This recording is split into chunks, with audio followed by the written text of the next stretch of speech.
Let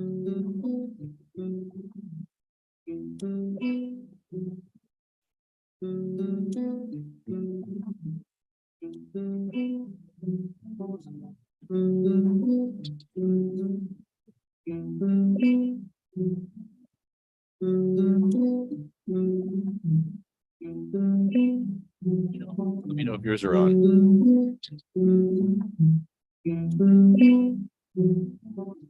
Let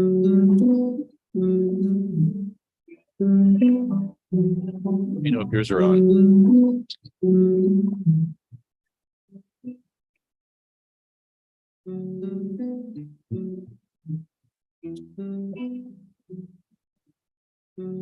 Yeah, they're on.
Good evening, Facebook. Good evening, YouTube. Good evening, Internet. This is the Ignorance is No Excuse podcast coming to you live from Bayonne, New Jersey. Yes, we are live. Like Bruce Buffer. We are live. Energy. I love that energy. And in the green corner, from Argentina, Chris. What is it? You've been practicing. Wait, what? Have you been practicing? No. You're not doing the Briscoe thing now. Wait, you're doing the other one now. It's not Yeah. Brisk. No. What's the other one?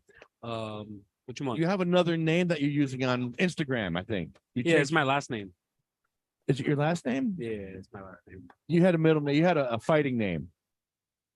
You had Bounce Back Briscoe. Yes. Yes. But then what's it? You changed it to something else, though. Something else now. Yeah, it's my last name now. Something else with it, though. Yeah, 7-Up. 7-Up. I'm out of 7-Up. Yes. I'd be like, in the green corner. Bounce Back Briscoe. That's right. I like that. It's not like giving you a fist pump right now. Yeah. Cool.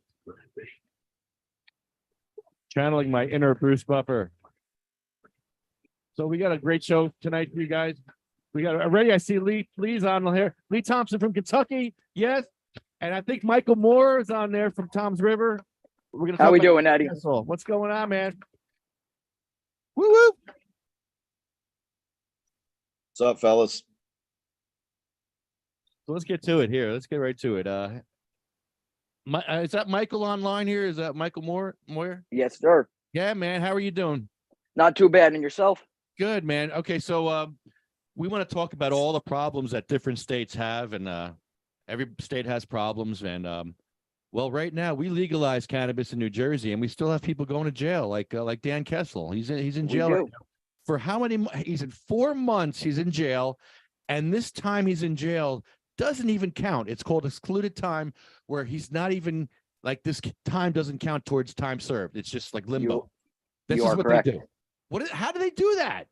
That it blows my mind. It blows my mind because I personally know somebody who was just arrested on major drug charges and major weapon charges in the same jail and was released. Wow. So it blows my mind that Dan is still sitting in there while this dude's out on the streets, back to doing whatever he was doing before. Well, you put that link out today about all the court stuff, and I was watching court all morning long. I was watching Essex County and Mercer County and all these different counties, and some judges just like let everybody go. They let everybody out. Just go ahead, go. Oh, yep. That's when it was funny because I was watching Ocean County, not Dan's judge, but another judge from Ocean County. Me too. And they were letting everybody go. I didn't hear them hold anybody. No matter what they did. No matter what, crack and cocaine. It's still sitting there. Distribution of crack cocaine. Okay, you can go. You're not a threat to public safety. Go ahead, keep going. Okay. Like, whoa. I saw one dude today. He was proud. He's like, I want you to read my charges because they weren't going to read them. He's like, no, I want you to read my charges. And it was like 800 and something jugs of crack cocaine. What's a jug anyway, by the way? I've never even heard of that. And he was proud. He was like, yeah, he wanted you to read it. Like 800 jugs. And the judge is like, I'll proudly read it. I'll happily. Wow. Yeah, I'm happily read this to you. Wow. This is a crazy legal system. I'm seeing it from all different angles now, and it's really so corrupt. If you have money, you can do pretty much anything, and if you don't, that's it. It's sad. That's it. And you know what was crazy today? His court time was originally 9:00, and oh boy, it changed. 15 minutes before he was scheduled to go down, they changed it to 1:30. Not a problem. We had no issue with that. Now, all of a sudden, it was remote person.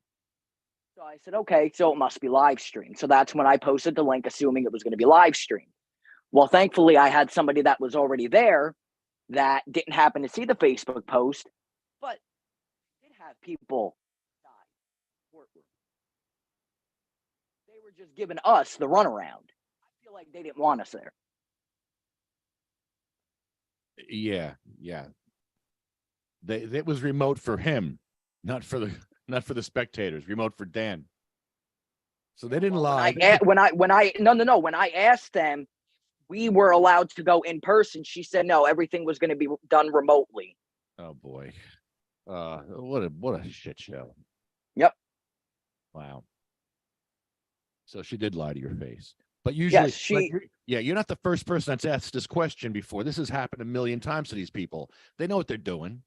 Mm-hmm. No, absolutely, they absolutely do. I talked to them. They got one story, and then there was another woman that went down. She got told the same thing. But then there was another gentleman that went down, and he was told something completely different and was allowed into court. There was 5 Butt Hub supporters in that courtroom during that. So there were people who got to go in there, people who actually went down and stayed down there. But, like I said, if I knew that it was going to be in person, you bet your ass I would have been there. But she told me that it wasn't in person. Nobody was allowed in the courtroom. Done remotely. So I said, okay. Not a problem. What a nightmare. So it's been a nightmare for everybody. Yeah, nobody got to see Dan today, right? Nope.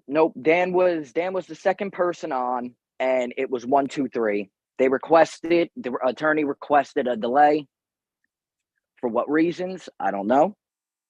So the next court date is supposed to be June 26th, but right now there's no time. So I was thinking about just going down there the day of his court date, gathering a bunch of people, and we'll sit out there together. Everybody will sit out there. This way, they do try to switch up a time. It don't matter because we'll already be there. Not gonna go nowhere. I'm just amazed that we his went lawyer. we went down there and they gave us no issue. Thankfully they gave us no issue. We went down there, us and a couple of people, the one time, and they gave us no issue. So we have no problem going back and doing it again.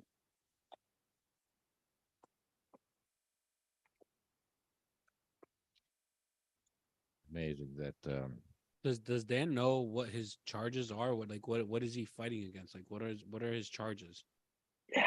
I could tell you. Give me 1 second. I have them all. Let me see.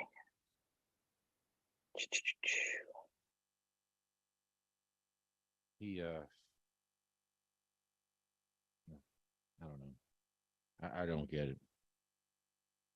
I don't get how his lawyer would let him sit in jail for another month. Exactly. Like, Exactly. what are you fighting for? For nothing. This So time the people there that I talked to, they said that they were not happy with his attorneys. They said that they didn't like them.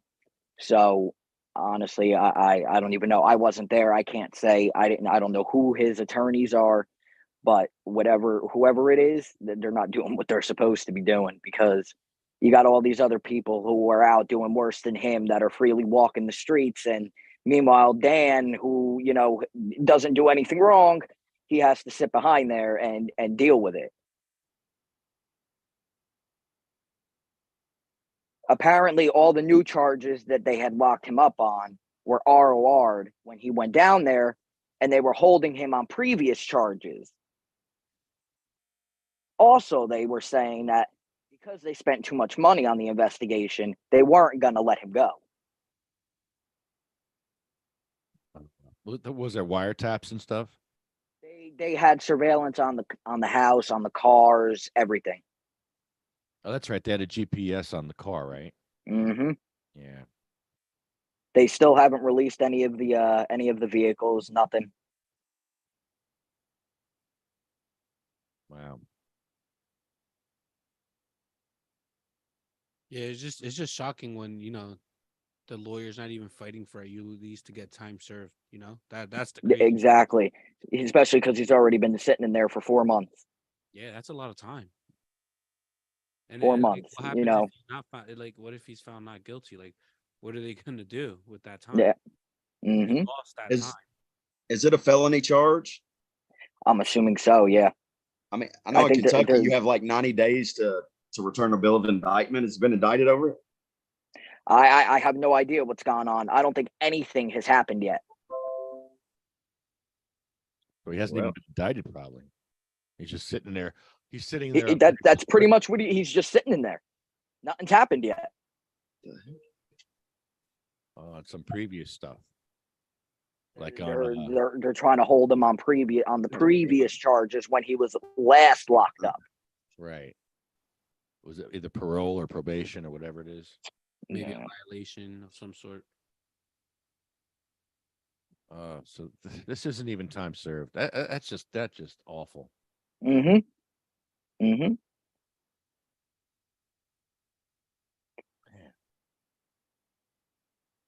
It's unfortunate that he has to be going through this again. And 4th raid in 3 years.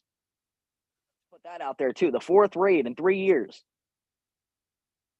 Sounds like somebody's got it out for this guy. Somebody. Well, this recent one, this most recent one was a neighbor.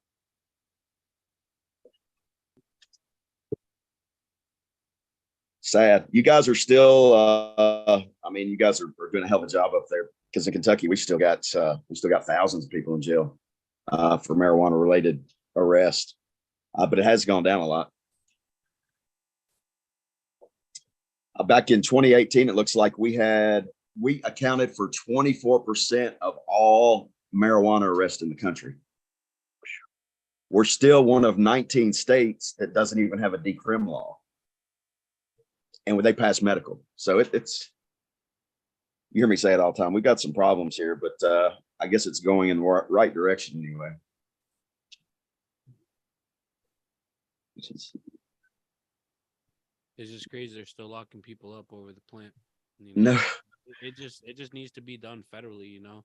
Just eliminates all confusion, eliminates pretty much anything, you know.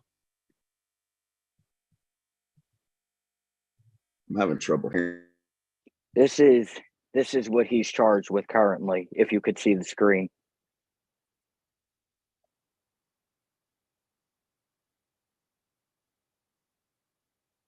I can make you a host and you can share your screen, make it a little bigger, I think. Let me see. Actually, you are doing it. Okay, never mind. Yeah, look at that. Conspiracy, distribution, possession with intent to distribute 25 pounds or 5 pounds of hashish, conspiracy, 5 pounds or more, transport. All these are all different charges. Transporting property derived from crime. Like all these different, like how many? 1, 2, 3, 4, 5, 6, 7, 8, 9. And now, and a lot of those were added on after he was already in there. Right. But he was, they really got him in there, man. They're really out to get him. Really out to get him.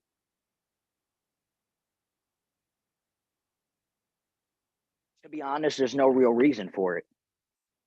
Nothing that he's doing is wrong. Not hurting nobody.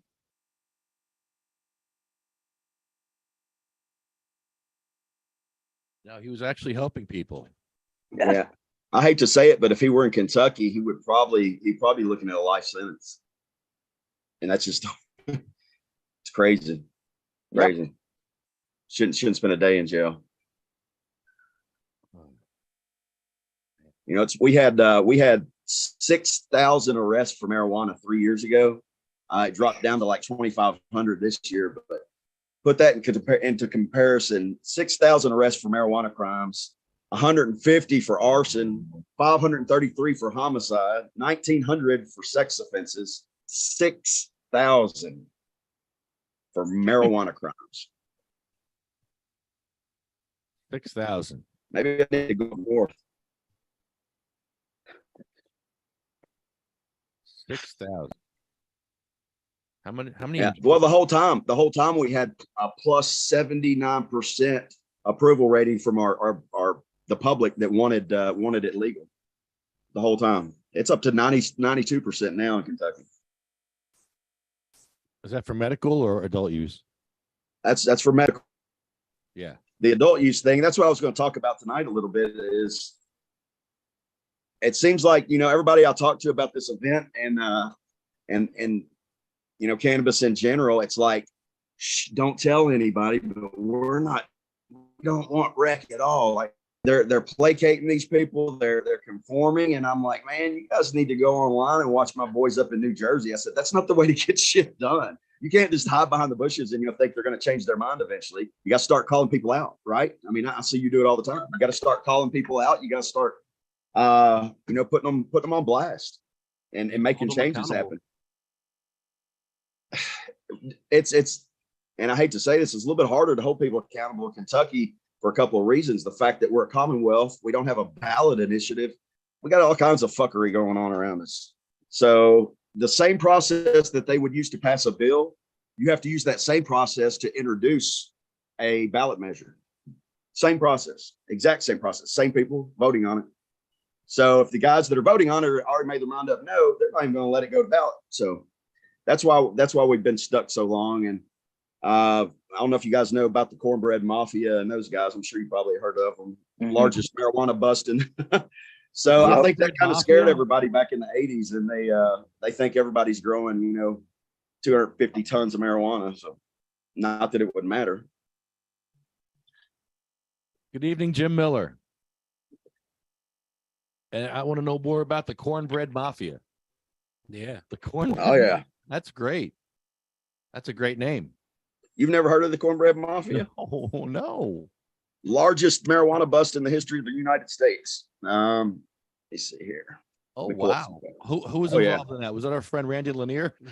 No, when I met Randy in New Jersey, he asked me about a couple of guys, Pickett and Boone, that Johnny Boone, and he asked me about those guys. So he was involved in that. He knew the guys, he knew the players in Kentucky.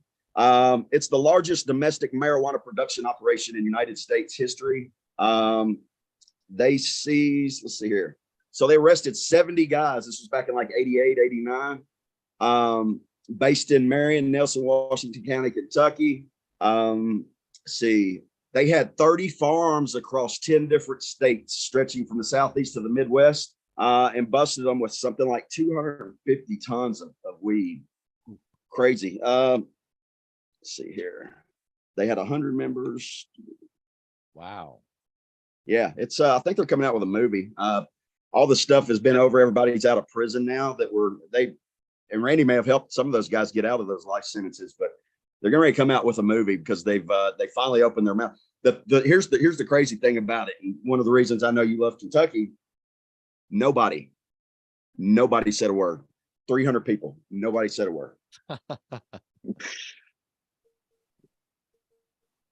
Yeah. So it's take a look at it when you get a chance. It's pretty interesting.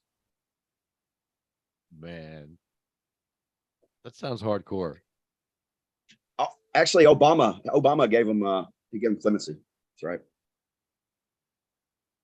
Wow. Yeah, they were doing life sentences, double life sentences. For weed. Hey, For in weed.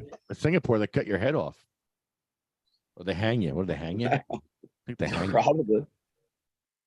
Yeah, they hang you in Singapore. And he didn't even do anything. He just made a phone call. He wasn't bringing any weed, and he just made a phone call. Oh, Randy? No, the guy from Singapore.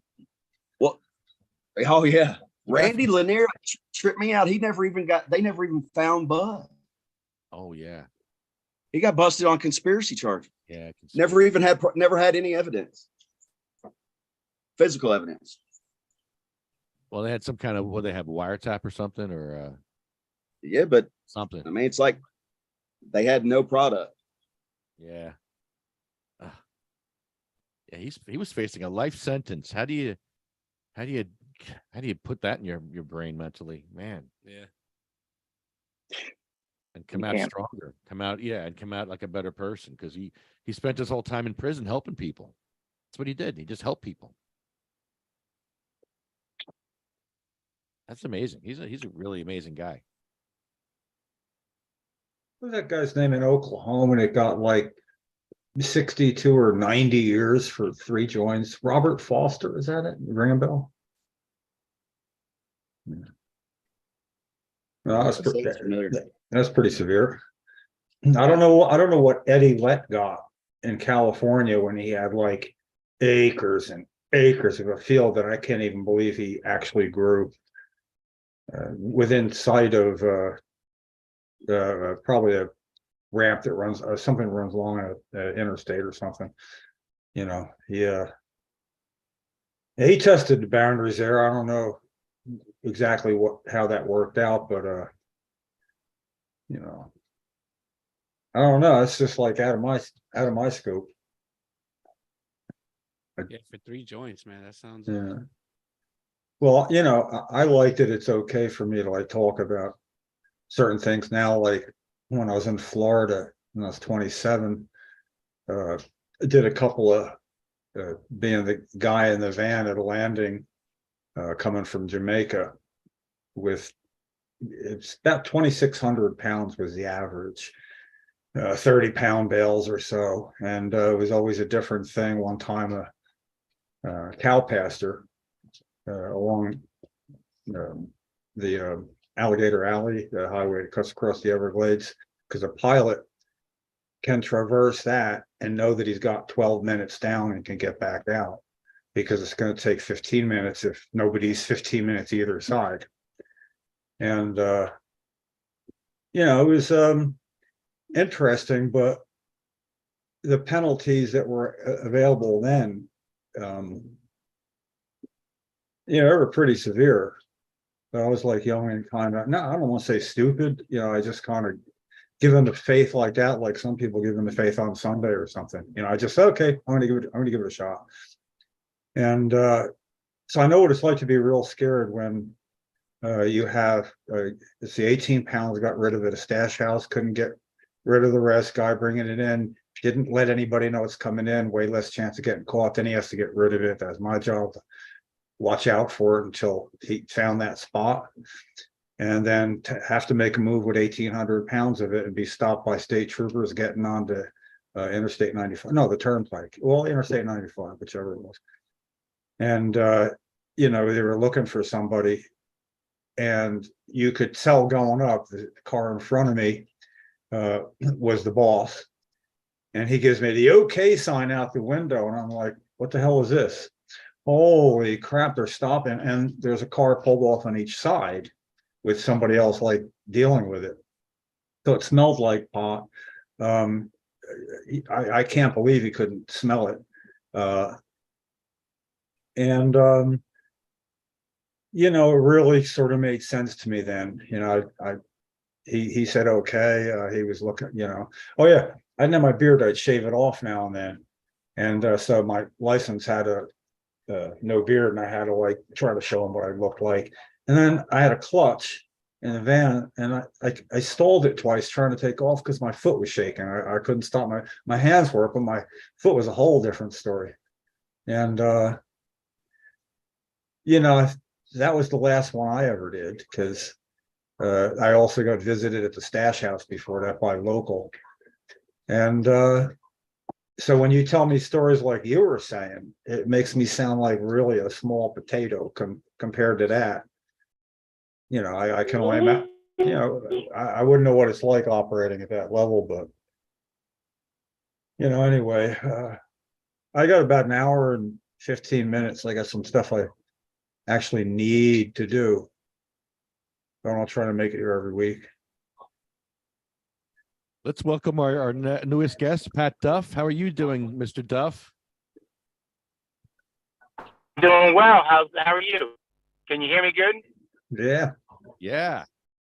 Yeah. So you were talking about Eddie Lepp. Eddie Lepp's a good friend of mine. Was a good friend of mine. He did 8 years, from 2008 to 2016, and they gave him. He was supposed to do, I think, like 12 years. So he got did 75% of it. His farm was about 40 acres. It was right next to Highway 20 in Upper Lake, which is in Lake County. It was a very interesting place, to say the least. I mean, he would let mostly anybody that would agree to the rules of the farm stay there, work on the farm. A lot of people who, including me, who didn't have a home, I was allowed to stay there for a while. I lived with Jack Harrer right down the street from Eddie. And what happened was Eddie did the High Times curse. He, invited High Times out to his property in 2004, and they, did a little story. But then in 2005, they did a big story. They came out and they showed they basically showed the fields. Eddie got warned to not cross. There was like a ditch, a draining ditch, because he planted in an old cornfield. So he actually planted in a cornfield right next to the highway, but in the middle of the cornfield, so like before you get to the highway, halfway there is a drainage ditch. And they told him, if you come past the drainage ditch, we're going to come in and bust you. But he had this dream that whole field would be filled with pot. So he said, fuck it. And he planted, I think there was roughly 40-something thousand plants. When they busted him, they came and they took the plants. He drove his pickup truck next to the trucks that was stealing it, and he was pulling off big giant colas and just dropping them in the road behind him. We had people following, picking him up. It was absolute mad. It was crazy, But yeah, so I just wanted to tell you, and what happened was after he got busted, right around that time was when Gonzalez versus Raich came down. So that was Angel Raich was a patient who wanted to be able to have medical marijuana as a defense in federal court, and the decision from Raich said that you weren't allowed to use the words medical and marijuana in the same sentence in federal court. Oh, You couldn't even say it. So it scared the shit out of most people. Eddie then went from being, a co-op to a church, a ministry called, the Eddie Lepp's Medicinal Gardens, it was called. And his wife, Linda Senti, was sick, really sick at the time. She had really bad cancer. And the feds knew in 2006, when they originally tried to prosecute him, that if they prosecuted him and Linda, which they owned the property together, that they would probably lose because the people in the jury would feel so bad for Linda. And they had to try them together because they did all the stuff together, and they were basically co-conspirators, and they weren't going to rat on each other. So they waited till Linda died, and that's when they took Eddie, and basically railroaded him. I hate to say it, but at the same time, other people were getting licenses to grow and sell and become billionaires. Eddie was heading into federal prison. So, but yeah, he died though. He died last year, and yeah, I just figured I'd give you a little rundown of kind of what happened out there. That was a very pertinent history lesson, is what that was. Oh man. Yeah, man. Yeah. And what Eddie Lepp was the first Californian who was prosecuted, and then acquitted under Prop 215. Exactly. Somebody knows their shit. Yeah, he's my friend. I mean, he's my, like, I'm not Yeah. talking about somebody I did, I lived with Jack Hare, and Jack and Eddie were, when they got together, it was so interesting to see these people with their minds, how they worked. Yeah. I knew and met Jack Hare before he died. I lived out in California from 06 to 2018. So there you go. Where at? I Southern California. I was in Huntington Beach, Costa Mesa, Tustin, and Orange County. So I dealt with the OC stuff and LA County stuff. Yeah, and when you meet these people, the OGs, I consider myself an OG right now because I'm in it. But the guys that were before me, the older G's, when those guys were, if you ever put two of those guys in the same room together, the actual energy feeding off of how to do this, because California kind of set, even though California is jacked up right now, they set the way to start the whole ball rolling, starting with medicinal 215 and going that way. Well, and then Jack was the one that pushed Oregon's law. Yeah. So Oregon and he left. He came up there. He did. Most people thought that he lived he came up to Oregon. He didn't live up there. He got a place eventually up there, but he was in. It's so interesting. You said you were down in the OC. Were you working in dispensaries? Oh yeah, I worked at the first dispensary I worked at was the Yellow House down in Hollywood. Yeah, that's in Hollywood. Yeah, the one in Hollywood. And then when they spread out to the OC, I worked with the Unit D and the Unit D guys. So you want to hear something crazy? So I'm doing an investigation. My friend was murdered 17 years ago, 2005, November 18th. Wow. His name is Les Crane. And I'm investigating a cold case murder, right? So there's a kid that's one of the witnesses to the murder who got popped at the airport, bringing these two dispensary owners from the OC back to the airport. Yeah. I know the story. I'm not going to say any names, but the crazy part is one of the guys, big, heavy dude, he literally, I'm not kidding, and the police report shows that he flipped on the tarmac. They busted them on a tarmac, and the guy, while he was in the police car, was like, "Yo, can we make a deal?" I'm like, "Wait, who? Do you have a lawyer that you've talked to ever in your life?" You know? Yeah, I was really interested, and I worked with a lot with Chris Glue as the lawyer, and then I worked with Letitia Pepper as well when I lived out there. Before I gave it up, it's like, I was heavily involved in the trying to prevent Prop 64. I was all pro. I was definitely a pro 215 guy from Oh yeah, day no, one. it killed. You know what? So my friend's doing a movie right now. It's called Tangled Roots, and it's about Humboldt and Mendocino County. Yeah. And we got to interview all these legacy growers, and the legacy growers, they made it through the DEA, they made it through the Mexican cartel, they made it through the droughts, and they made it through the attacks. And most people don't understand. It's not droughts, the cutting off of water to Correct, their area, correct. to their area.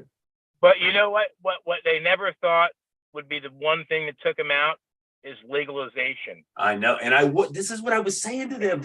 I was a no Prop 64 from the beginning, dude. We couldn't get anybody on our side, and I told them, okay, now when I leave, when you get rid of medical in 2018, I'm excommunicating myself out of the state because I have to, because I'm a medical. I won't be able to get all the hookups from the companies because on Prop 215, if you're a legitimate medical patient, you weren't paying nothing for your weed. You got companies that sponsored me. I was sponsored by like Moxie, and you get these companies that will come in and literally give it to you because they needed to have patients to represent under Prop 215 that you're actually doing something for the community. You just can't come into it, be a dispensary, make all this fucking money and not have to be accountable to your patients that you literally have stacks of, because the dispensaries ran for a long time a patient list. So, can you hear me? Yeah, I can. I just had to get off my car speaker. Oh, it's very. Are you out in California? No, I'm in New Jersey. So you're in New Jersey, but you have experience with Prop Yeah, I lived 215. in California for a decade. I had 7 dispensaries. Yeah, that's the whole thing. You put in your time. You just said, you know what? I had to get out, man. I put in my time too for 06 to 2018. So I put in, what is that, 12 years? I was like, once my kids were grown, and there was this, once you see the downfall of an industry and you called it saying, guys, you don't understand what this is going to do. And then you literally watch all your friends downfall. It's very humbling, man. I didn't want to leave California. I had to leave. I was going to be enemy number one because I was going to be the I told you so guy. Told you guys. But they're trying to straighten it out now, but it's too late. The damage has already been done. Well, the gray market's stronger than anything, though. So, I mean, I have friends. You know what they call it out there? They don't call it the gray market anymore. They call it the right market. Yeah, I mean, my friend owns Vader Extracts, and here's the thing too. I'm putting this out there right now. I'm legitimately thinking about going back that way for a visit now that I can go mobile and tow my living conditions there. And I'm scared to death of breaking down and getting stuck in California because it's a freaking apocalypse now stuff out there, stuff that's going on when I'm monitoring California. I cut my teeth in I've been in retail cannabis for 7 years now. That's where I cut my teeth in California. It's been amazing. Well, but to watch, okay, to be the only state, and I don't mean to get on my box, to be the only state to do it in 96 and to be able to set the model of what the United States is going to do with cannabis with Prop 215, and then systematically go behind, and this is Kamala, Miss Vice President. You have to realize your Attorney General is also your president right now. She was during this. This is who was doing this stuff, and turning it around, flipping around, saying, "Oh, it's all going to be great because everybody's going to go in," instead of everybody having to what we used to call piggybacking. Everybody knew a patient, and they would piggyback off of them. So a patient would go in and buy for all his buddies or buy for everybody as much as he could, and then go back and dole it out to people that didn't have their recreational. But back then, it was so easy to get your license. It was just like you walk in, you used to pay $40 and boom, you got your license, and everybody had a piece of paper because they wanted everybody in the dispensaries. But then to watch it do that, green the whole state, go Prop 64, and then instantaneously, like overnight, people didn't realize that weed became illegal in about 90% of the state, like Riverside County, and they federalized all the highways with it. That's when they created the Ford drunk driving after the DWI stuff part of it. And then I bailed out whenever the medicinal clause kicked in 2018, when corporations, that's when I lost my sponsorship with Moxie. And I couldn't, they were literally every 3 weeks, they were coming to my house and giving me as much as I wanted. Up to 3 grams of their extracts, up to 3 grams in pre-rolls, and it was just because Moxie needed to represent, especially if they were going to legalize the way they were doing. And as soon as 26 happened and that election happened, gave them a 2-year window. And in 2018, that's when the wheels came off the cart. But the whole thing is that legacy market, dude, it was always strong in California. And even when it went legal, the guys that were in the opposite side, they just went and did legal and illegal.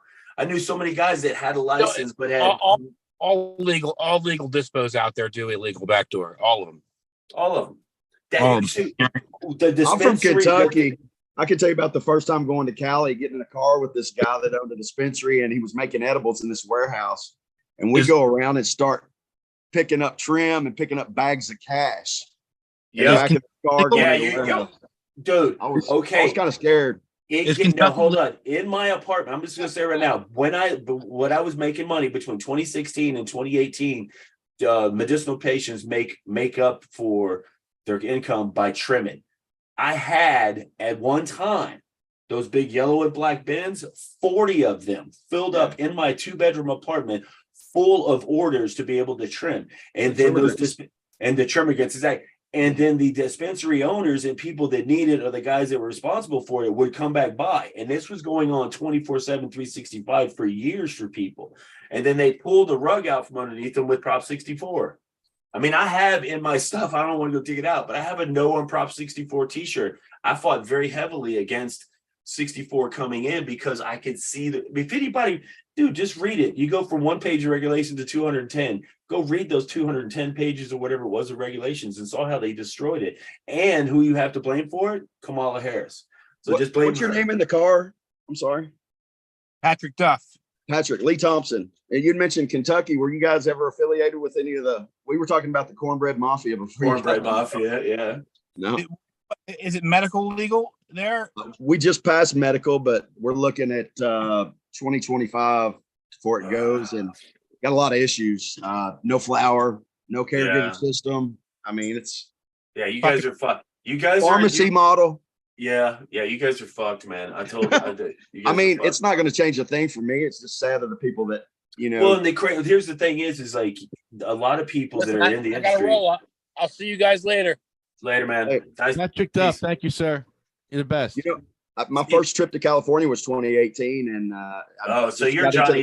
You're Johnny. Well, I saw the guys with the shirts on, and I'm like, why would these people be here against this? And then after I got looking into it, you're absolutely right, man. You called it 6 years ago.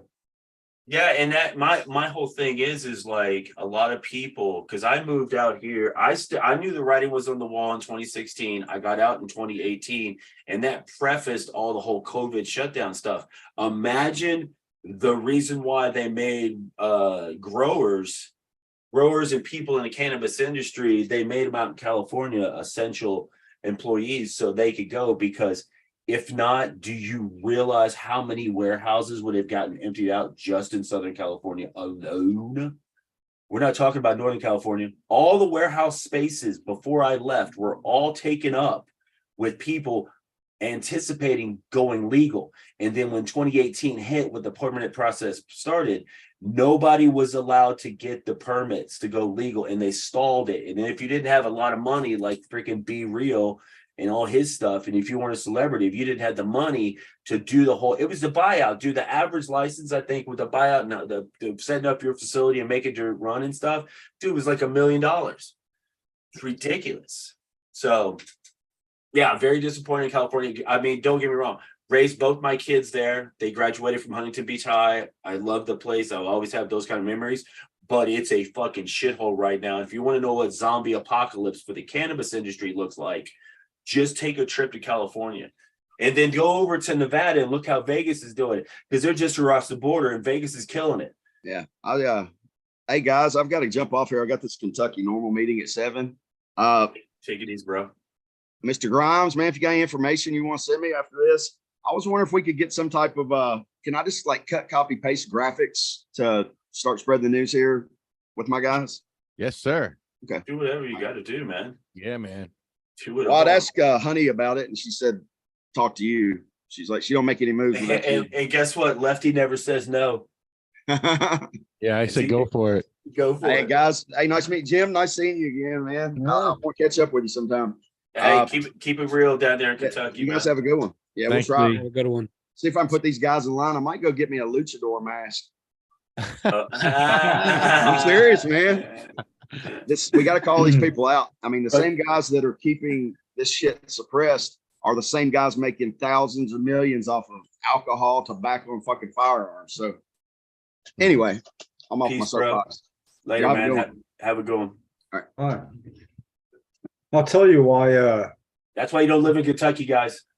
California, when it passed in '96, meant more than you could imagine. Well, for me here in New Jersey, because I'd spent from about '91 till then trying to explain that things need to be done on whatever, but we had no model. We had no model. We had no way of doing it. Nobody had got it. Yeah. I get it. I totally get it, because I was in Texas. Just got out of college in '94. And when '96 happened, I started traveling constantly from back and forth from California, and Arizona tried to follow that model too, because they had Prop 200 and they wanted to do it as well. But then when California, when it passed in '96, people were so surprised that it actually did it. And then all of a sudden it opened up this floodgate of it was unbelievable. And then people would come visit from other states, and they'd go to always have a buddy or whatever. And it was massive. But a lot of things that was masked is that a lot of the grows, they still kept busting people. Dude, dispensaries kept getting busted. Like when they had 1,000 in LA and they had to whittle it down to like 100, dude, they were going in and busting dispensaries even when it was legal under recreational rules. Yeah, but that notwithstanding, not even mattering how anything worked out after that. Right. If nothing else happened, what really started, it was 3 years before that, when the state legislature in California had a resolution, sent it to all the members of Congress and the cabinet, saying that we as a country should expedite the process of legalizing medical marijuana nationally. Right. And that set the pace for what we're that set the pace for all of these states. Well, in California. Yeah. But what mattered to me was New Jersey. California. You guys, but see, the crazy thing is, you know what? And the thing everybody needs to understand, if it wasn't for the East Coast, New Jersey and Pennsylvania and stuff like that, California would have had no place for their weed, because they got to realize all of that stuff that was grown on the West Coast, every time would eventually have to make it to the East Coast. And it did. A lot of growers out in California, in Northern California, supplied their weed. And now its whole idea was to get the lower 48 to get along with it. And now if you look at the map, it's key, like Kansas. Kansas is never going to do it because they're a key transportation route on I-70, and they have a spot that they stop everybody. And it's all about collecting money from fucking transportation. Yeah, they're hearing about that now, though. I mean, if I'm hearing about that in New Jersey today myself, once it gets because see what's going on now is like East Coast is pretty much looking better than the West Coast. So you've got a void that's filling in on each side. Mm-hmm. It's coming in and they're being pinched in, and Kansas is just surrounded. So you think about it for a minute. Everybody, it's legal in Colorado. It's legal for somebody to drive around with like 10 pounds or whatever in their car, as long as they got a permit for being a grower or whatever, or being a part of one, or even being an employee. You go through the med department, get approved, and you get a license and all this other stuff. Well, they think it's okay to go drive through Kansas and Nebraska or whatever.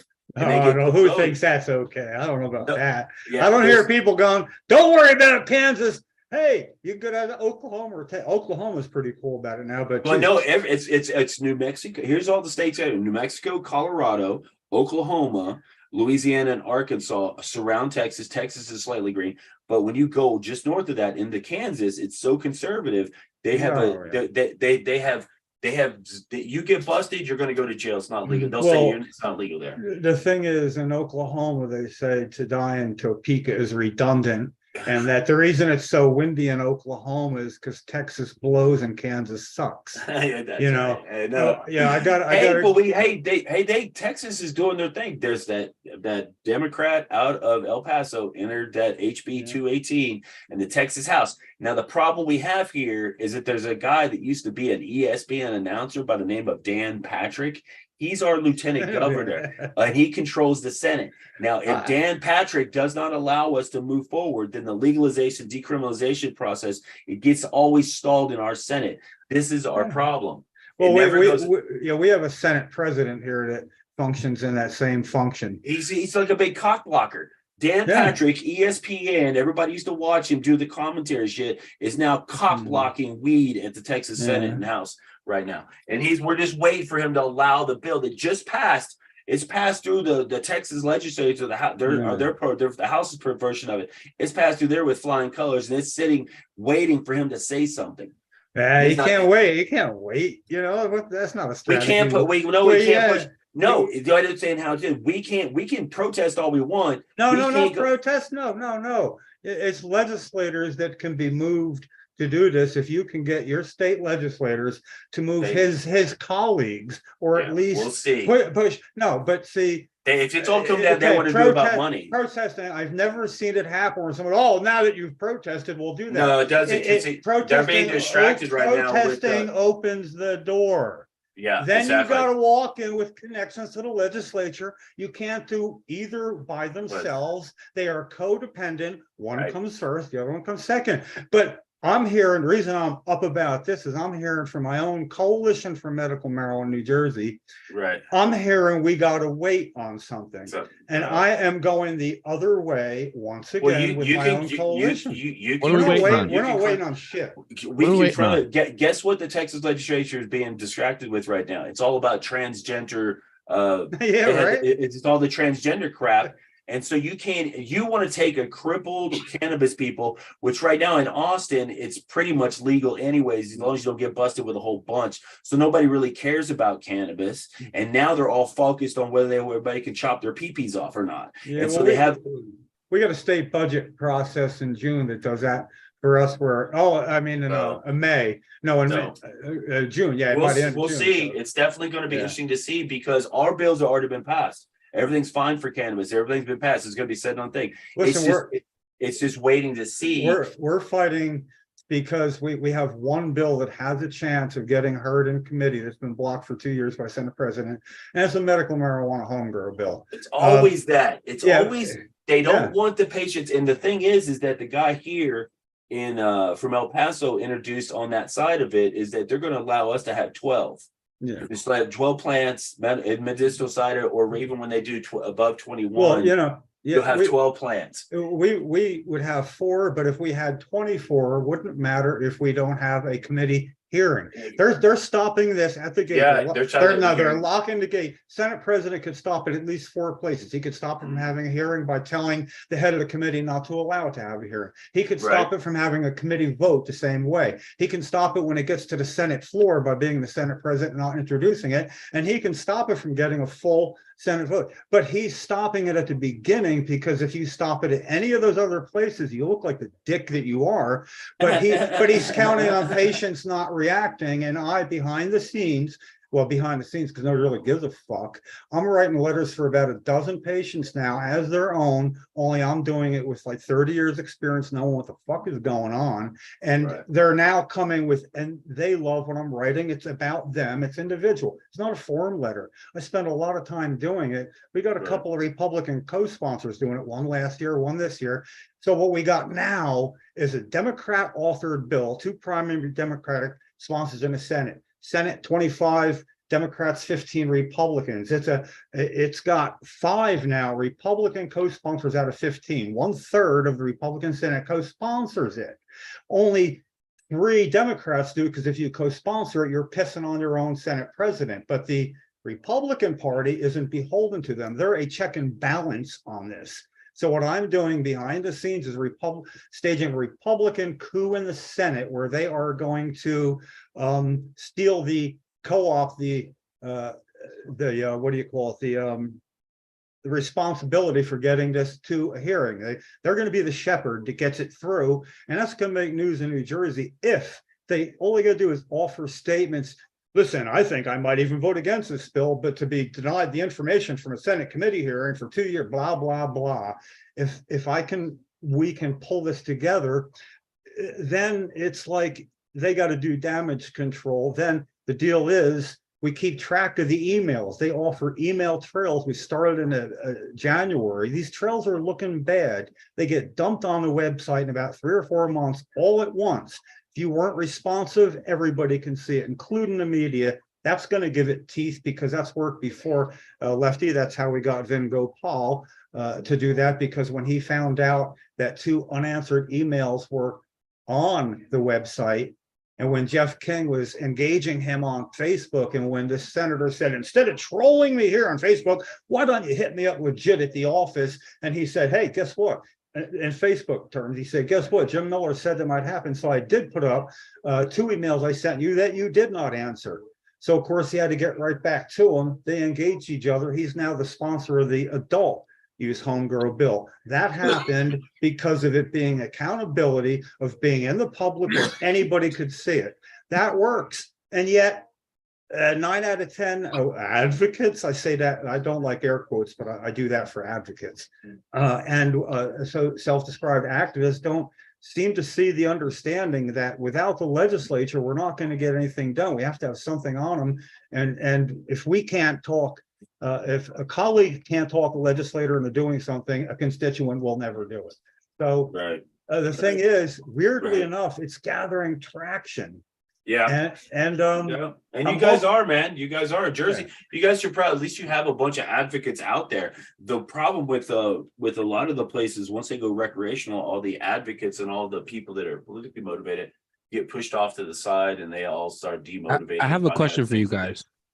Yes. Recently, now, sports have been, on the bandwagon of unbanning marijuana use. Now, my point of view, the way I see things is, it's cool that they did that, but I think they should push it more in the ways like how it helps athletes recover. What is my hashtag that I always use, guys? Deregulation. We don't need to have any controls on what is going on. It's deregulation that we should be looking for. It's not decriminalization and medicinal stuff. We need to have these government agencies or whatever out of it, because, like I said, Oryza sativa, Oryza japonica, Oryza indica. That is household rice, common rice. And if cannabis sativa and cannabis indica are that closely related on the family tree of plants, we have a problem. You either are going to outlaw rice, or you're going to legalize and deregulate cannabis. Federally speaking, you're talking. Federally speaking, yeah. I mean, across the board. When I'm talking this, I'm saying at the federal, because they're always talking about it on the federal level that they're going to be doing something. Yeah, states aren't going to do it if federal does it. States can, but because there's just nothing but regulation now across, and it's in what, I don't know how many states we're up to, 38 whatever states, and they're all they're different schemes, and everybody's doing it differently. And think about doing it from a county by county basis. In some places, if it's different from county to county. That's what it is here in Texas. We have like 354 or 400 something counties. I don't know what it is total, but each county takes it upon themselves to have their own specific way they're going to deal with cannabis. Like Austin, down Travis County, is supposedly decriminalized. They voted on it and on a local level and said, we're not going to arrest anybody for if they have under an ounce. So if you have 28 grams, we're just going to write you a ticket. You have to show up to court, and we'll have to deal with it that way. Well, you need an actual literal weed map. Then, if you want to drive from here to there in Texas, you need. Let's go to this county because we have map it out. We still have. Hold on, guys. We still have artificial intelligence. They have dry. I know you have dry county still.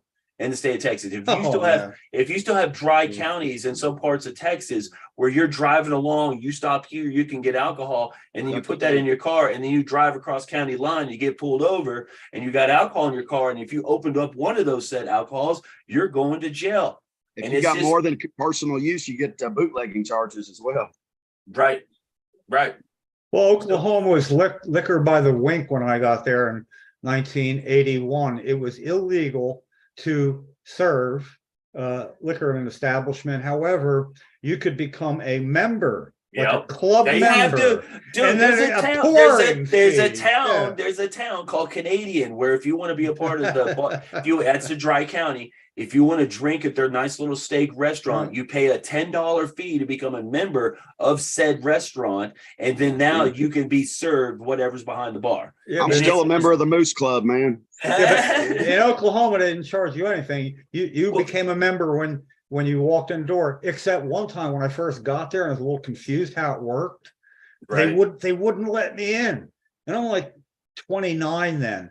I'm thinking, what do I look like? Some sort of alcohol bureau undercover? Well, the thing about they wouldn't let me into a bar. Let's talk about Oklahoma right now, because the person that has taken over, like the leader for the exportation of all illegally grown weed, is Oklahoma. It's right next to me. It's right where I'm going to be moving is going to be 15 minutes from the border. Where is that? Where would that be? It's in a little small county called Lipscomb County. It's up in the northern. Yeah. I'm in Amarillo right now. I'm in Potter County. So I'm in the center part. I made runs for people from Oklahoma City into Texas. You'll know maybe what the name of it is, but the first place you can buy beer in long neck bottles, and it wasn't Weasel Piss 3.4. Right. Oh, it wasn't 3.2. Was it that 3.2 beer? Right. Yeah. It was Weasel Piss there, but I almost got it. It's not. I can't get it, but it's very well known. They're just going down there because people wanted long neck bottles for some reason. Oh yeah, there's the breweries in Texas are Shiner Bock. A lot of this stuff have been bought up, but we had our own. We had Lone Star breweries. We had Shiner Bock breweries, and all the breweries in Texas were all interstate or inside the state because they wanted to control that stuff. The biggest bills they want to talk about right now, they want to bring gambling casinos and stuff to Texas. They call them resort destinations. They're not even calling them casinos anymore. They just want to call them resort destinations. So yeah, I didn't move back here by choice. When I got diagnosed with MS and everything collapsed, I'm just coming back here because this is where the money is for my family. This is where we have an $8.6 million ranch, and that's just the land. We don't have anything on it. So thinking about families pulling together and being around someplace, my families and Texas families for a long time always said to grandfathers and stuff, we never sold our grandfathers' ranches. And they just snuck in gambling here in Kentucky without anybody paying attention. This is after all the talk about trying to get medical. I know. They snuck it in. And that's what they're doing. That's what they're doing here. It's the same thing. It's the destination type deal. They do it because of the horses. So it's like a regular casino. They don't have the normal card games, but and there's somehow the slots are based off of live horse racing. It's crazy. Oh, that's OTB. But no. This is regular slots. Regular slots, but the algorithms are based on that's gonna be crazy. Slid this under the radar. Crazy. That's awesome. Well, see, my thing is that I've always, and I used to do the same thing that Jim Miller says. I've transported weed, but I've transported weed from the West Coast to the East Coast, and knowing where everything is. The thing that's now is it used to be unsafe as soon as you left California. Now it's unsafe as soon as you leave places like New Mexico. Because the map's being filled in now and everywhere along the way from Arizona. New Mexico is I'm telling you right now, guys, New Mexico is the greatest state now because New Mexico learned how to get the tax dollars from Colorado by uncorking the industry in Colorado and draining $100 million and putting it into their economy by doing one thing: recreational, no rules. That means any town can have it. Any place can have a dispensary. And a small town, like right over the border, Gary, can have 15 dispensaries. Yeah. Michigan.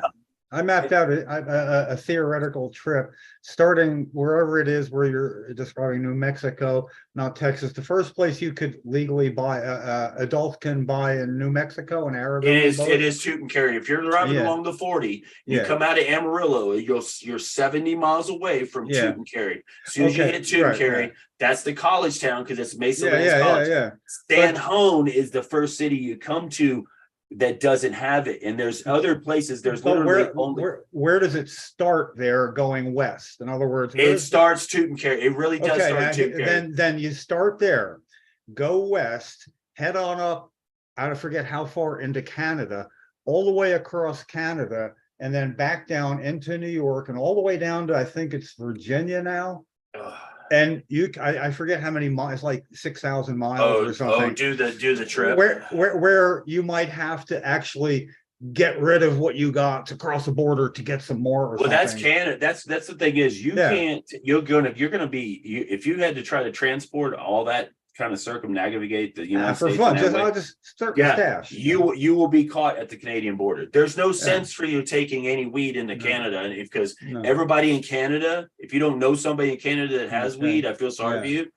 But I got people in Toronto. I got people in Toronto. I got people in Vancouver. You don't need to know anybody in Canada. You know, it's legal everywhere. You just don't take anything out of the United States. As soon as you cross the border, there's going to be somebody coming up to you and say, "Hey, man, you want something to smoke?" Because I know you had that. What you do is what I did when I went up to Canada last time is I stopped at a spot where it was really easy to just bury what I had with me right into Canada, and then you can get some like right away. Well, but Vancouver Island and Toronto and those places like that, those places have places where you can go to, and that's Detroit's got some phenomenal products. It's Mike, what's up, Bongholio? Mikey, what's up? What's up? Dude, now you got how many people you got? 5 of us on here. Go look at you like this. Yeah, that's Bongholio. Let me see. Yeah, whatever. There he is. Hey, Bongholio, how come you're always getting escorted out by Leos? You're like, when you said the second I read Leo, I knew exactly what that stood for. Law Enforcement Officer. Yeah, I was like, Bongholio is always getting escorted by the Leo, and it's funny. It's like Bongholio. It's like your last name. So funny. Dude, your videos, man, it's just when I see you do your shtick, that's what it is, and nobody's getting it, man. Nobody gets you. A few people are getting it. Nobody's getting it. Man, check this out. Check this out. This is my dude, action figure. Action figure. You need to make that and market that shit, seal that shit up, and sell it in Toys R Us. That's a good way for you guys to raise some money, man. Check it out. His arms. It functions. It's function. I mean, if you function, it functions, right?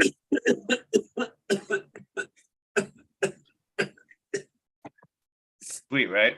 Dude, you have to understand, like in the dispensaries where I went into, they're always looking for new and funny products like that. And the one that I saw today, Groot from Mandalorian. That's the most popular little handheld spongy bong like that thing. So we need to do. No, I've been to Hobbs and stuff like that, but that's south of Tucumcari. And the reason why it's easy is because Tucumcari is on the 40. It's literally Route 66. You go, bam. I could be there in an hour and a half, and have no problem doing that. And you just have to be wary because you get there, and I'm all for these small towns getting the benefits of what they're selling, and that's what's happening. You can go see it. Go to Trinidad. All these other cities are going to get that. I got my charger. So, plan a trip starting in Mexico now instead of starting in California, because that's where that's why for me, I'm going to risk saying, okay, I'm going to take a trip, and then when I'm leave out for Vision here in Texas, get my stuff done, I stop in New Mexico. I'm good until Sacramento now. I'm good. That means as long as I don't do shit, crash my shit, I'm driving or whatever and smoking on the road and getting everybody's attention, you can make it where it used to be a death zone.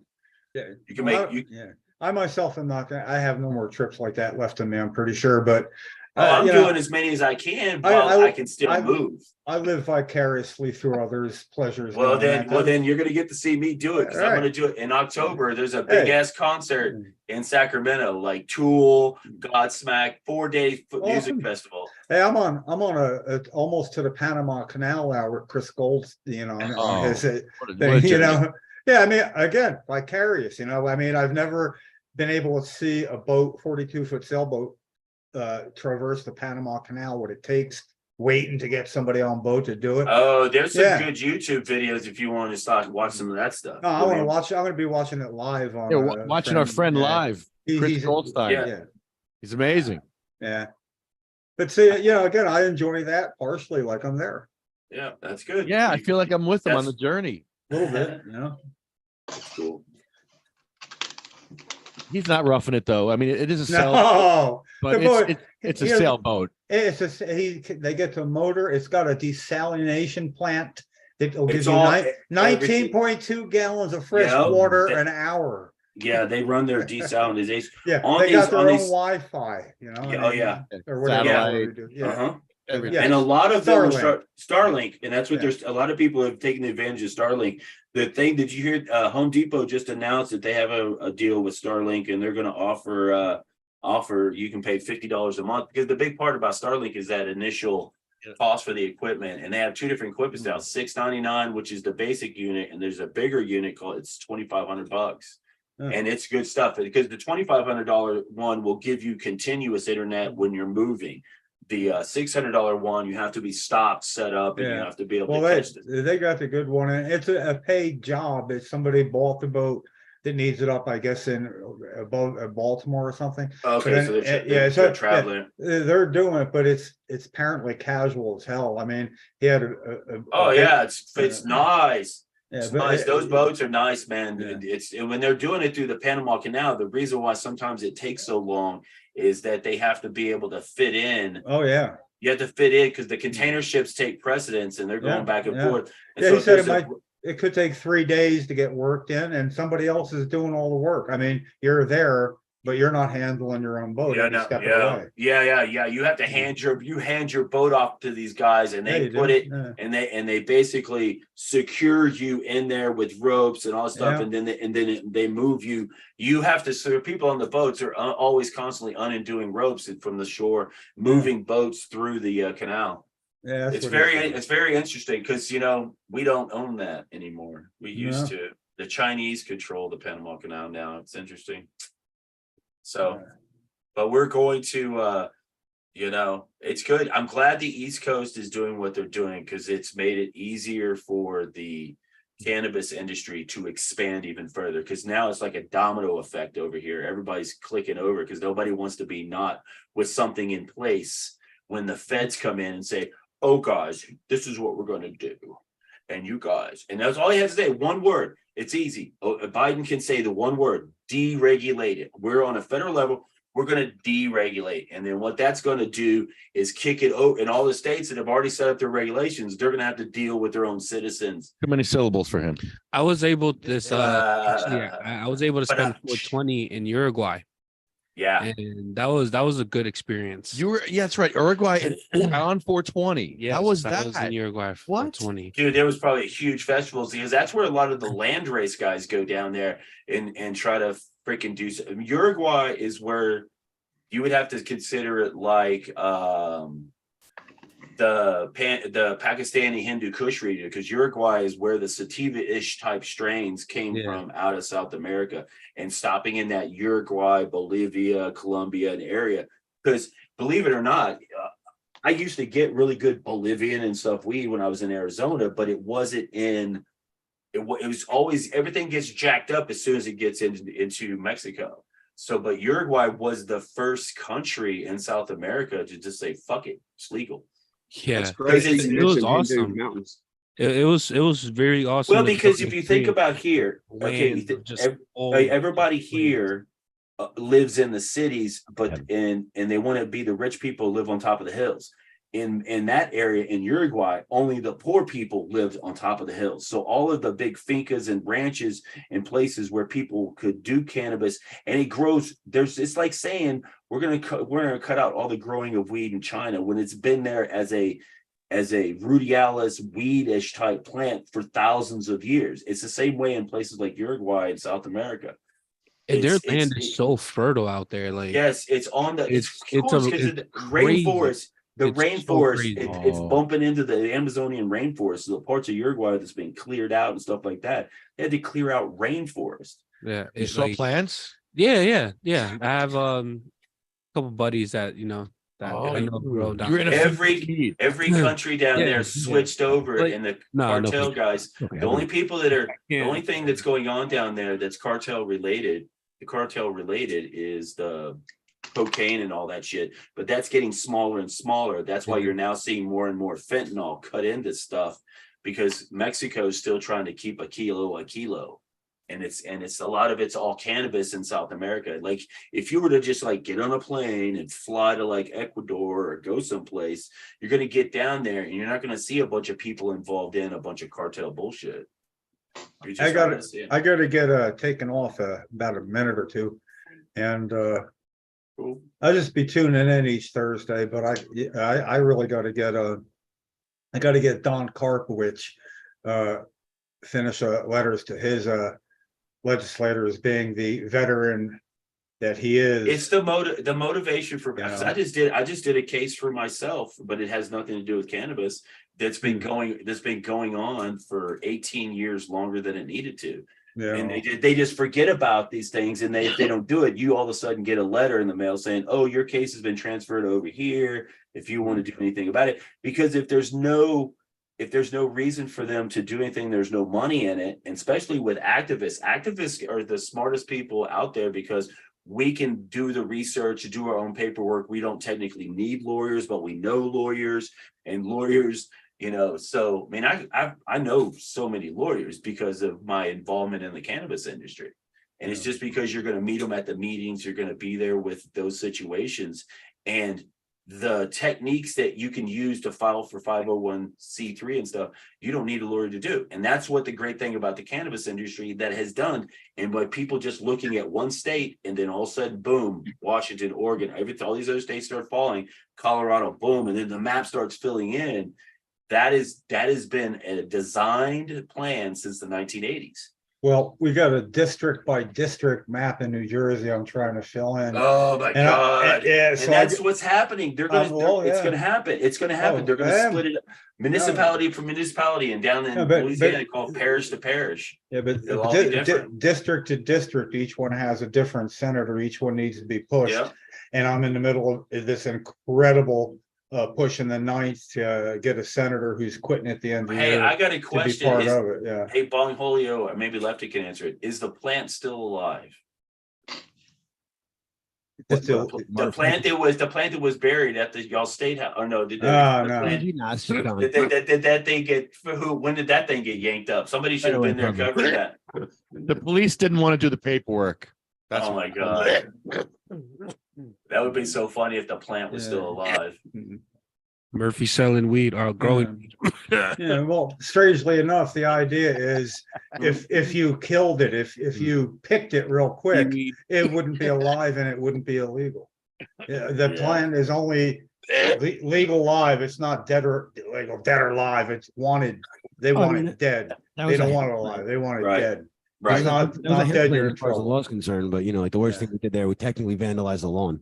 I mean, I didn't do that. I'm no snitch, but like vandalize the lawn. Dude, we used to. Hey, I'm gonna admit this right now. When I was younger, we collected all the seeds out of our sticky stem seed stuff, and we would collect those things. And how we got rid of the seeds is that we used to ride around and throw them into the medians of all of our neighborhood. Hell yeah! We just would throw them out. We would throw them out. Yeah. We did. Whether they're going to germinate or whatever, because we knew all seeds would germinate. And you could see them, the fruits of your labor occasionally. Eventually, it would happen. Yeah, leaving Raleigh, North Carolina, when I was in college, coming back, Yeah, man, everybody dumped seeds every time they went home. Yeah, because back in the day, we used to have, it was our seedy weed before everybody learned how to grow weed without sibs and seeds. Yeah. You would have these techniques to learn how to get them all off your tray, and then you would take them out of your stuff, and then all that stuff would collect in bags. They used to sell what would technically be called hemp seeds by the pound, and you could use them to eat with for a long time in Texas. But yeah, now our laws are really starting to push changing, but now we're just got to wait on literally former news anchor for ESPN. I'm so fucking... I didn't know that was the same Dan Patrick. Patrick. I know he's lieutenant governor, but I didn't know that was him. Lieutenant Governor Dan Patrick and Governor Greg Abbott. So Greg Abbott is useless. He can't do shit. Yeah, now and I'm not making a comment, having had a wife in a wheelchair for 19 years, but Greg Abbott's in a wheelchair. Am I right? Okay, and he was a normal dude at one point in time, and he had his headphones on, jogging through the park, and a tree fell on his ass and brook his back and made him into a wheelchair. Now, isn't that a sign for God? Isn't that a sign from God? But here's what I'm saying is, and I don't know how, if I should feel proud of myself for giving a chuckle, but they were saying, he'd gotten out in front of something and he wanted to pull it back, tone it down, but they refers to it as, he's walking that statement back. And it just sounded funny. Greg Abbott is walking. What? And up walking, there, and when he comes into the room, tone deaf. He has a little podium because he can wheel himself up to it. Because he's a paraplegic, but a waist down paraplegic because a tree broke his back when it fell on him. That to me is just God trying to tell you something. Because I've been dealing with Greg Abbott my whole life, because he used to be in the Dan Patrick position. He used to be a 10-year attorney general, but then he also went to lieutenant governor. So he used to be standing in the way of all the good laws and the cannabis stuff for a long time. There's just this one resilient Democrat out of El Paso that is not letting it go. And every time it gets stalled, he automatically reintroduces it. So it's doing like this. It's hammering into the House. The House has to deal with it every session. So now they've gotten to the point where they've had all of we've approved it through our discovery committees, 9-1. Here it goes. Boom, it goes to the House. Goes to the House. And now even with Republicans controlling the House, there's a lot of Republicans who can see the benefit of it because they're seeing all the money. Like New Mexico's majority of the money that New Mexico is making is coming from people from Texas. Every day people get up and say, hey, I'm just going to run across the border right here real quick. Be right back. What are you doing? Nothing. Don't worry about it. And you just jump across the border and it's a totally different thing. Literally within 70 miles of each other, you have the most conservative enforcement side of it. You don't want to get pulled over. You don't want to be smoking in your car. You don't want to be doing that shit. So literally over the border, and you're fine. Yeah, gotta go. Gotta go again. Yeah, and that's why now New Mexico, you have to look at it as like the Santa Fe area is a resort destination for a lot of these little people to go out and be and like find themselves and have to not be in an ayahuasca situation or whatever. They're all in the New Mexico area. Because there are all these little high, expensive spas that rich people pay to go get cleaned up from alcohol or drugs. Well, I got to go. I got some. All right, have a good evening, I got people to piss off here, and good luck. Piss off. Go rattle some cages. See you all next time around. I'll be back next Thursday. Later, Jim. Have a good one, Jim. Good night, Jim. Bongholio. Hey, I'm telling you right now, I fucking did a bad thing, guys. I went to New Mexico and I spent $233. Oh my God. What kind of drugs did you get? Dude, I got a couple of I got a couple of I got the extracts. I got shatter and butter. I got 2 of those because it was $5 off on extracts.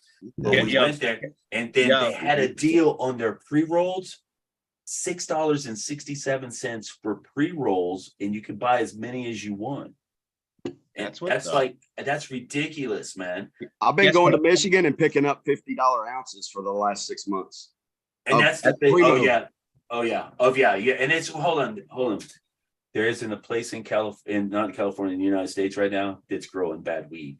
That if you see some danky seedy weed, Illinois, are they growing some dank?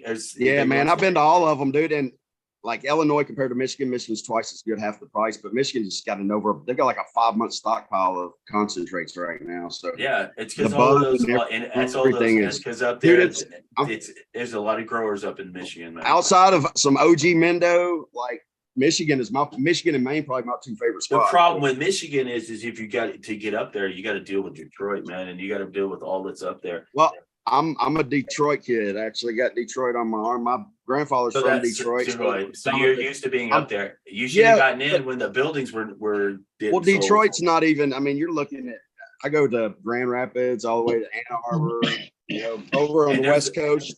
Oh my God, it's so cold up there during the winter, man. How can you? Oh no, I couldn't live there at all. I live in Kentucky, but it's a 6-hour drive for me to get to the border. Okay, so you're going back and forth.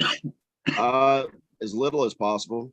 Yeah, because it's cold up there, but it's nice. What is that's just the Florida. I used to call it the Florida of the North. Oh yeah, because it sticks out into the Great Lakes like Florida sticks out into the Gulf. There's actually there's a big percentage of people in Michigan from Kentucky.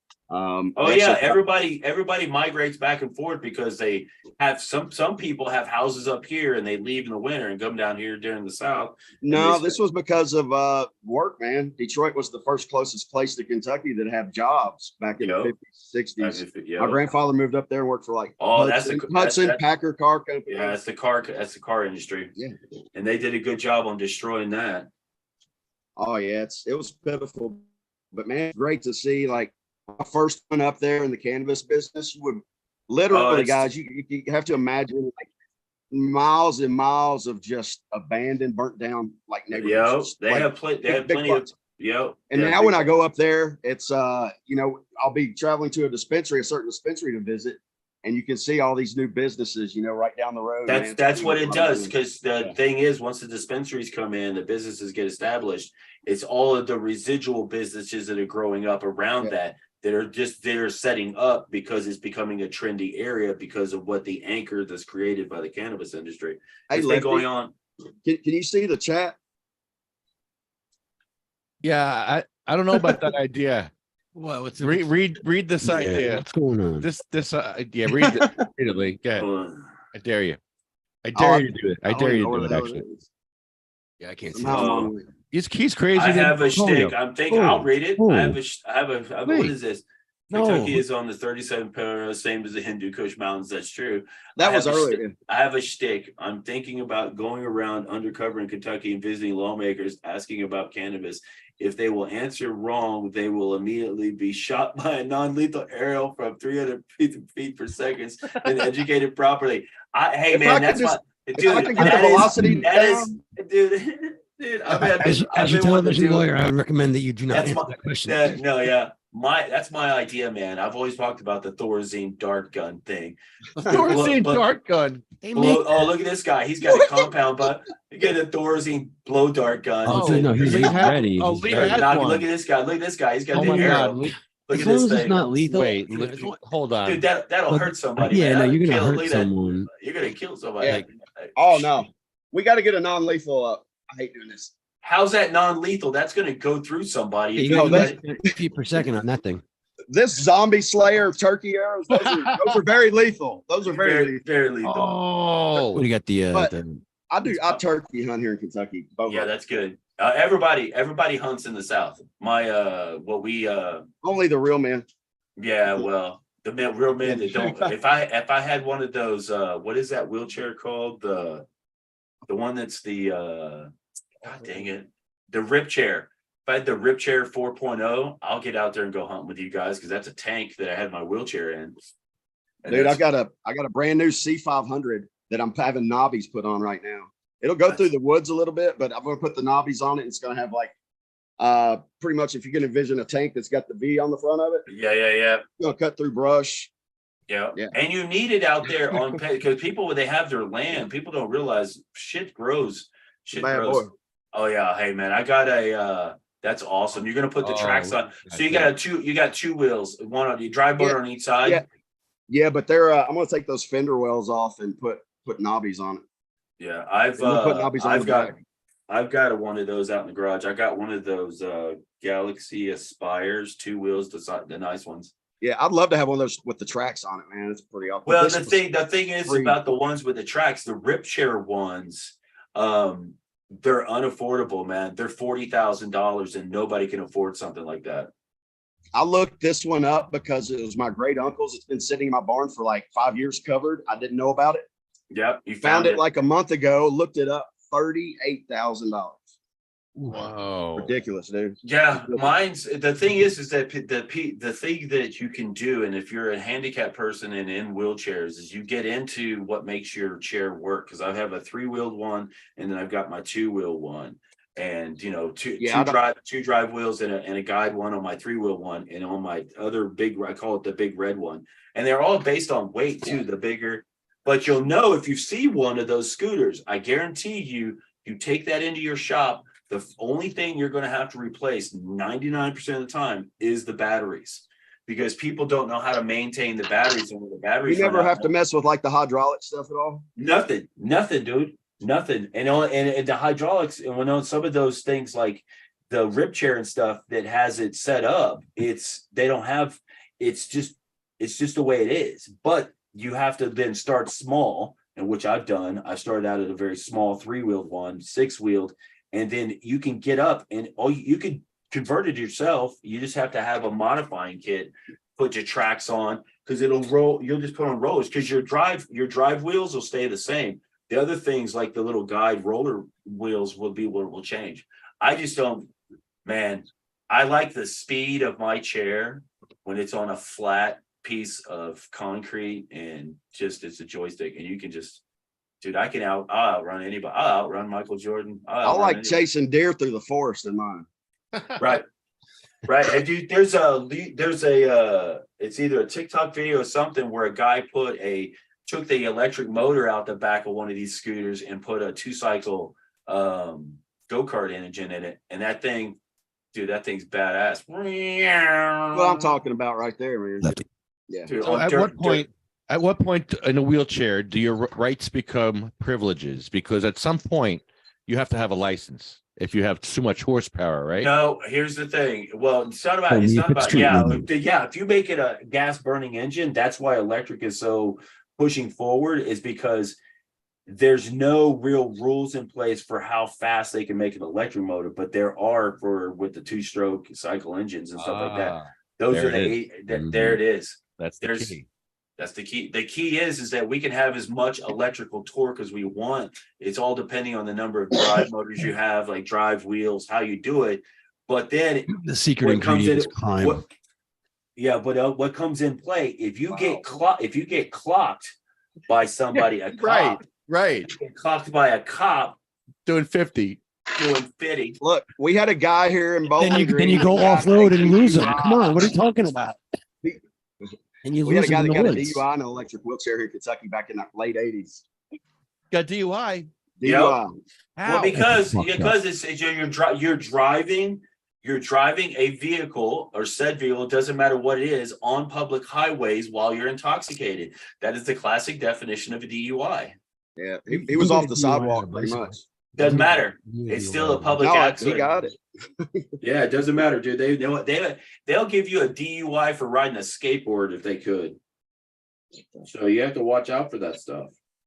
You know what's nuts is when I got beat up by the Seaside Heights police for riding my bike, smoking a joint, I was surprised that they didn't try to give me a DUI. Because they do it. That's the part of California.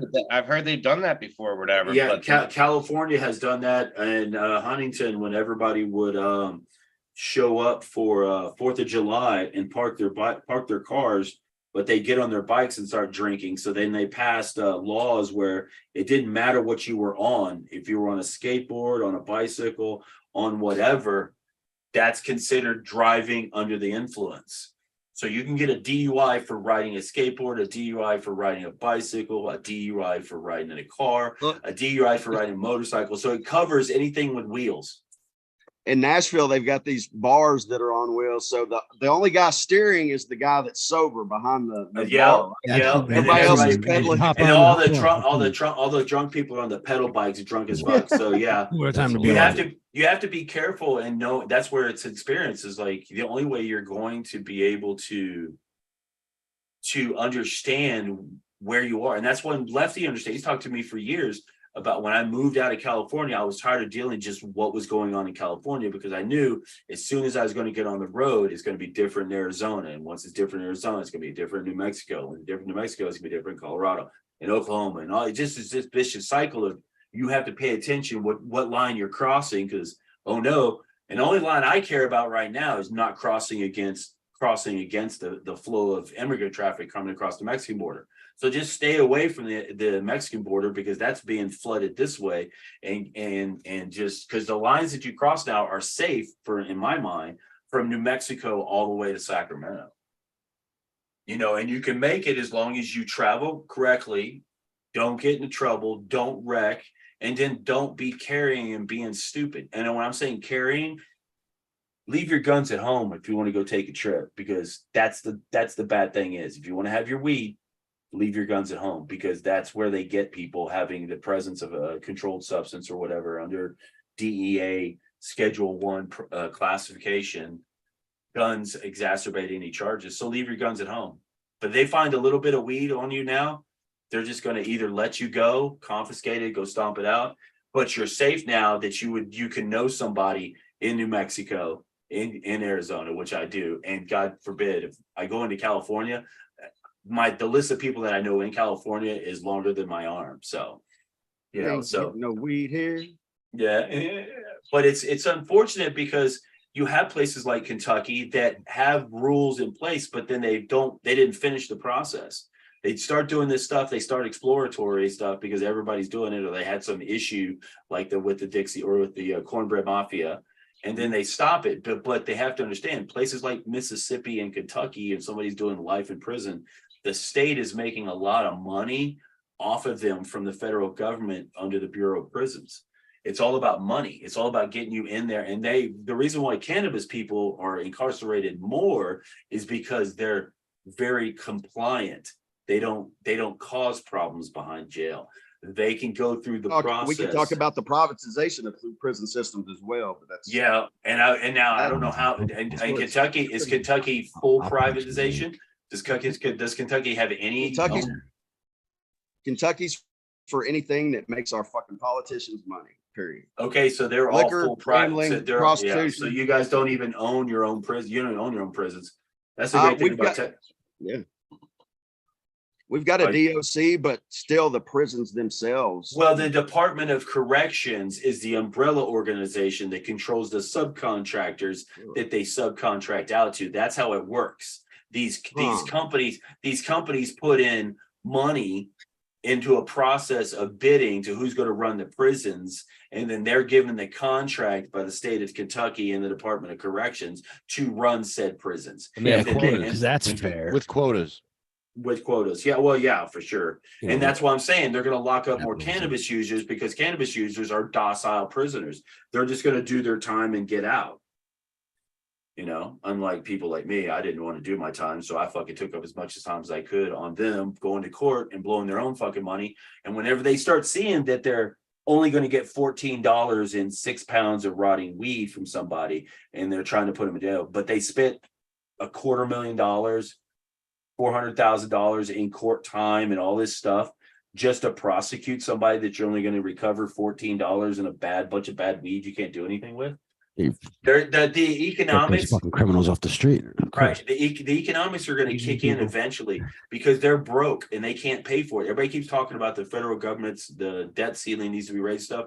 They're broke and they're relying on this stuff, all while they're fighting over this one section of the hen house for whatever it is. We've had a green wave that's come across the country where we're now more than a majority of the states have signed on to some form of policy that they're going to deal with. And now every state's doing it. And then states are seeing, well, what's going on in Colorado sure made them fucking rich. Look at all those towns. Look at all that stuff that they did, man. It's like, well, how are we going to get a hold of that money? Well, You know, how about we legalize too and see what happens? Or how about we do this? Or how about we do that? And so now it's forcing states to be that way. But the unfortunate thing, like Jim Miller was talking about Oklahoma, is that there's 10% of the population is medicinal registered through the state of Oklahoma. The number of dispensaries and growers is way bigger than that, because they had a really, for a while, they had a policy of really low licensing fees, but they're having some problems now. You know, the Chinese nationals, they came in, and that one guy that murdered those people and shot a bunch, he got caught, and they started seeing the straw purchases and the flip for, because you have to have somebody that's from Oklahoma on the license. And so the Chinese nationals were doing a straw purchase where it looked like he owned 75 when actually he owned only 25. And they're busting a bunch of them now. And they were going to vote for recreational, but it put a hold on that, because now they have to figure out how all these Chinese nationals have integrated into Chinese Oklahoma. nationals, what are they all growing? Bubba Kush and not trimming it? Bubba Kush. No, they're growing. I don't know. The majority of what goes on up there is it's crazy. I've got a nephew that's over in Oklahoma that's a medicinal patient, and he gets treated pretty well and stuff like that. But they're not allowing, like in the eastern edge and the panhandle of Oklahoma, nobody's setting up any of the grow stuff. All the grows are going on around either Tuskegee or Muskegee, Oklahoma City, Tulsa, and the bigger cities and stuff. So it still have to be transported over it. But what they're finding out now is that there was a huge influx of illegal immigrations and usually illegal workers and straw purchases. So now they're in the review process, reviewing all of these companies and stuff to make sure everything's on the up and up, because they didn't want what happened in that town where Chinese national losing money walks into his five trimmers. He puts a gun to 3 of their heads or 4 of their heads, kills them, wounds one of them, takes off and tries to get to town, gets to Miami before they catch his ass. And then that's where it started. This That was whole in the thing. paper, right? We saw Yeah. It's still going on but I don't know. I mean, they've caught everybody involved, straw purchasers, the people that are doing it, and the whole thing. But now what it's doing is that they're doing a reviewing of people's paperwork down, and they put a hold on it. So doesn't mean I can't get weed. I could go up there and call my nephew and PayPal him some money and say, hey man, give me this, and this, and I'll see you in 15 minutes. And he'll just go loop out of Oklahoma and drive over and come to my house. But it's all different. But being out in other areas is giving us the knowledge to deal, because y'all's area is different than everybody's area is different. You know, Bayonne's different than New York, and New York's Bronx, and then now it's all the boroughs and stuff. They're all going to have different rules. You know, once they get the licenses, if they hand out the licenses in New York. You know? Well, we got a handful of New York's really interesting right now. You got a handful of. So New York had really good rules, but then didn't meet any of their deadlines, which caused these bottlenecks and these catch-22s and things like that. Like when they allowed the all the hemp farms to convert over to sell, to make outdoor greenhouse and shit like that, and then they didn't have any stores open by the time the harvest was going bad, and then said, oh, they'll figure it out. So like some of them just they don't. They just leave it and sold in the black market. Right. They just think that other people are going to take care of it. They don't have the for instance, for so they put the social equity people up front, which again, the social equity requirements sound good on paper, and in the not media, in action, but they don't make any sense. So it's if you've been if you have a cannabis conviction, which I had, but you also have to have 2 years of, or is it 10 years, whatever, of running a successful business. And it's just like, well, if the whole point is a successful business of what? Well, no, it could be just anything at that point. Whatever it is. But the point is, if the theory is that your cannabis conviction, that set you back. The whole point is that was you have to prove it. Set you back. Well, it's not that you have to prove it. It's just that if that set you back, and that's the premise behind correcting the problem that the war on drugs created, then what are the odds that the people who have actually been affected by this, who got caught, maybe lost their job, lost their apartment, and then had to and those people went on to then from that worst position make own a successful business, the people I think the reason they're doing that, just take Illinois, for example. They gave out 183 social equity licenses. Well, I mean, I didn't even. Oh, hold on. Let me finish my point. I'm sorry. I'm tangenting on all the stupid shit that New York do. But the point is that they just set up they gave out all the licenses, the temporary licenses for the people who qualify for this, and then they're like, oh well, but we don't have any and they said that you have to take these loans and that they'll find you a location and the whole shit, and then none of that happened. And then now they're so it went from the gray market, which, they're trying to shut down, which is all these, like technically illegal pop-ups and flea markets and farmers markets or whatever they are. And now they tell these conditional use recipients who haven't been able to obtain any funding or any locations yet, oh, well, you can sell weed to raise money. I mean, sell weed. Where are you growing this weed? They're saying, take your black market weed that you're probably already doing, because that's the whole point of this, and just sell it to the public. So now there's like dozens of pop-ups among the hundreds of pop-ups in New York City. Some of them are legal. It's just this.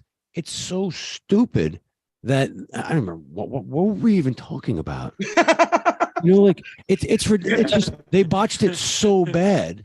They botched it so bad. Dude, hey, I want to say this right now.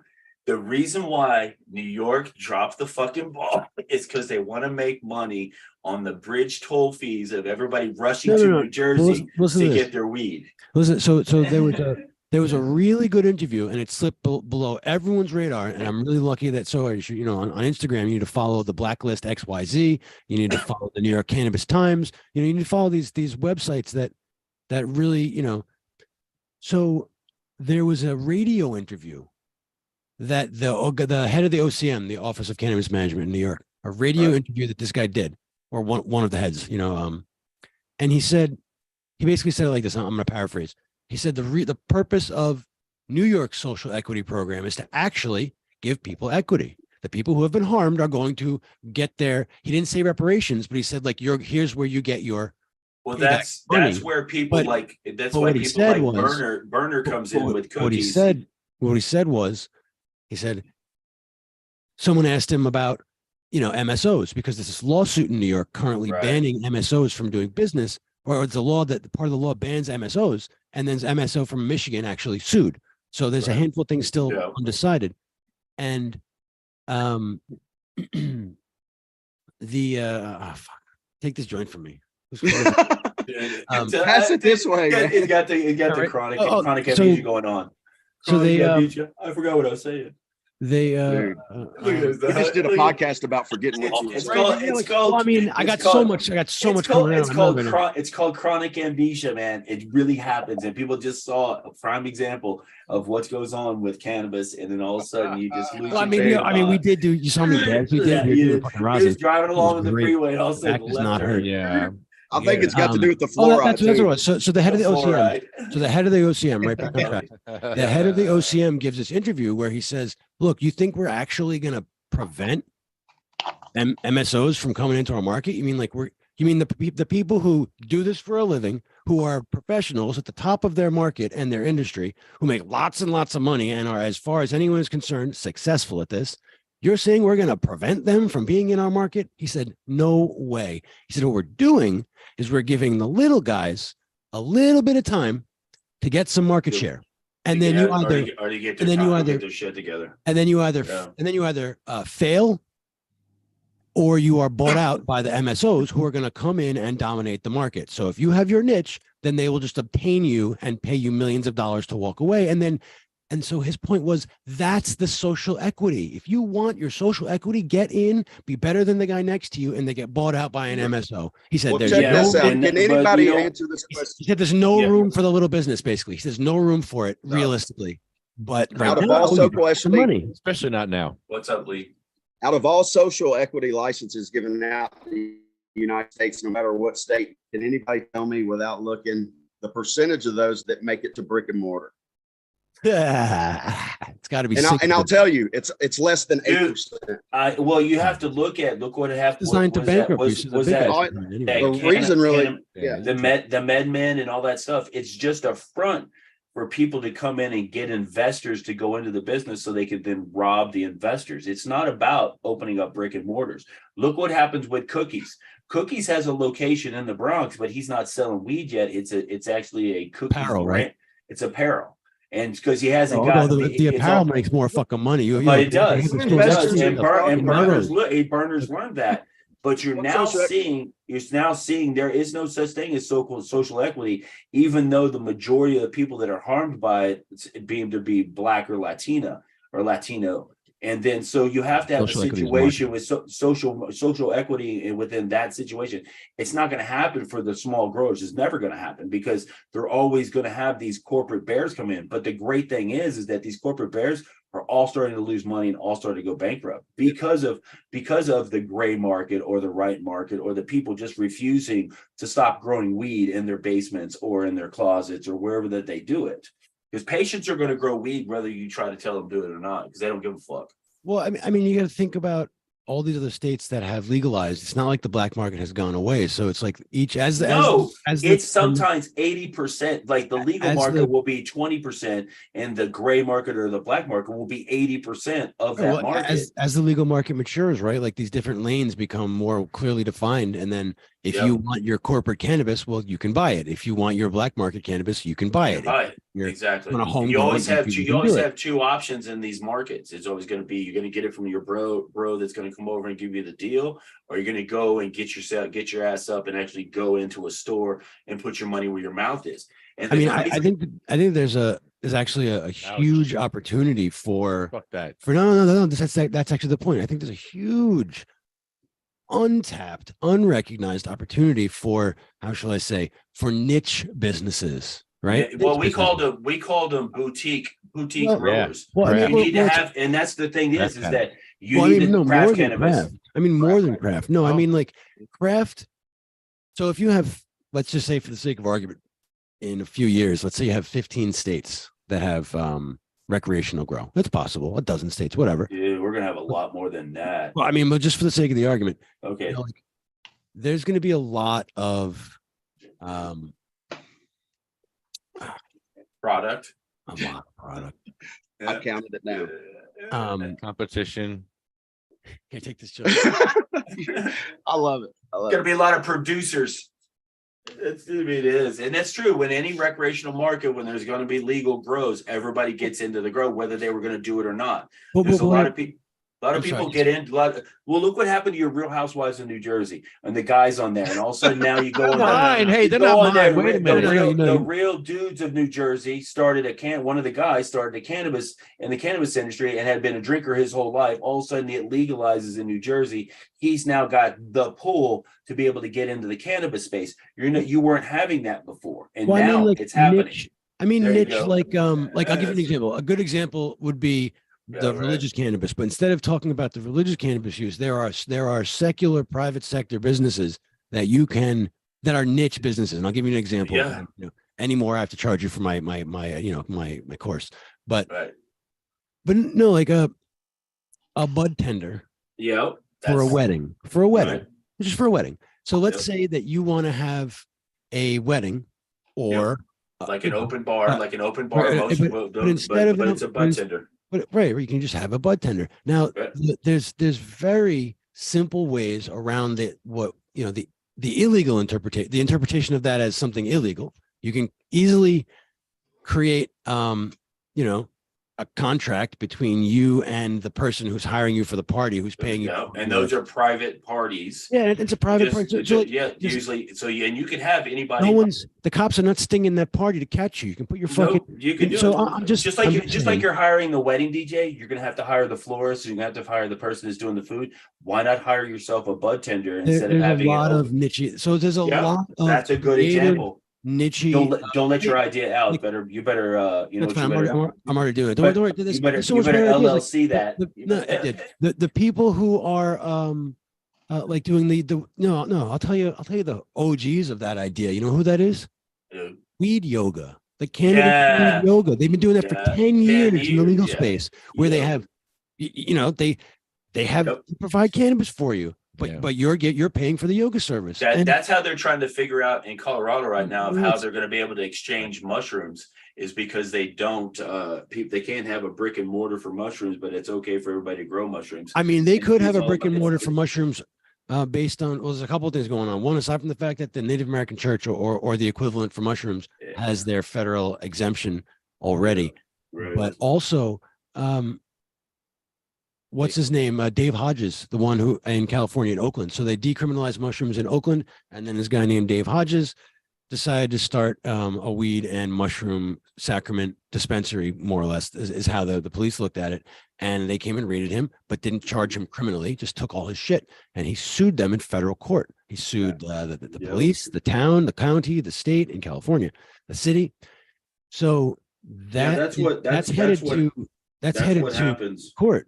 So Yep. if they're Successful. well, the thing is, they should be successful, because why aren't they similarly situated to the Native American Church? You know, once you've allowed one religion. Well, the to do way it. it's interesting how we'll see. So that's mushrooms another way in. have snuck in under Yo, all the hard Lance. all the hard work. Lance, did you hear about the brick and mortar store in British Columbia that's now selling tested cocaine? No. And other drugs, yeah. Well, yeah, that's they're trying to fight the you heard? Well, no, I've heard something about the British Columbians.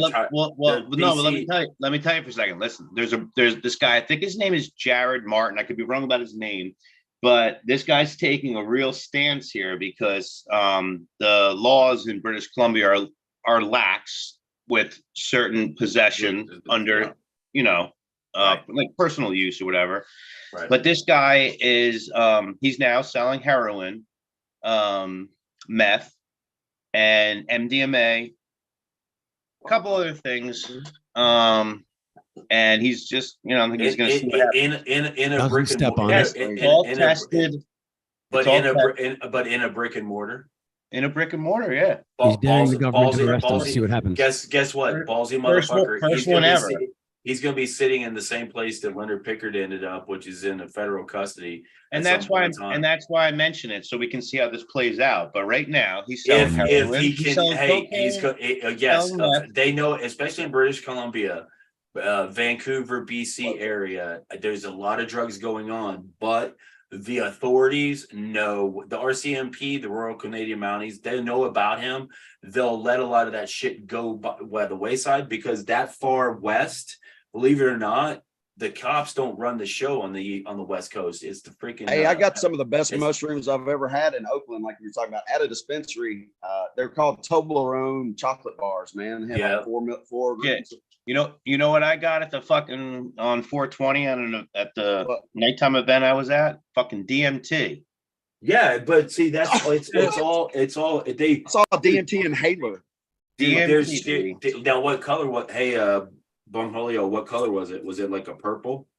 No, it was orange. It's orange. So that's a lab grown DMT.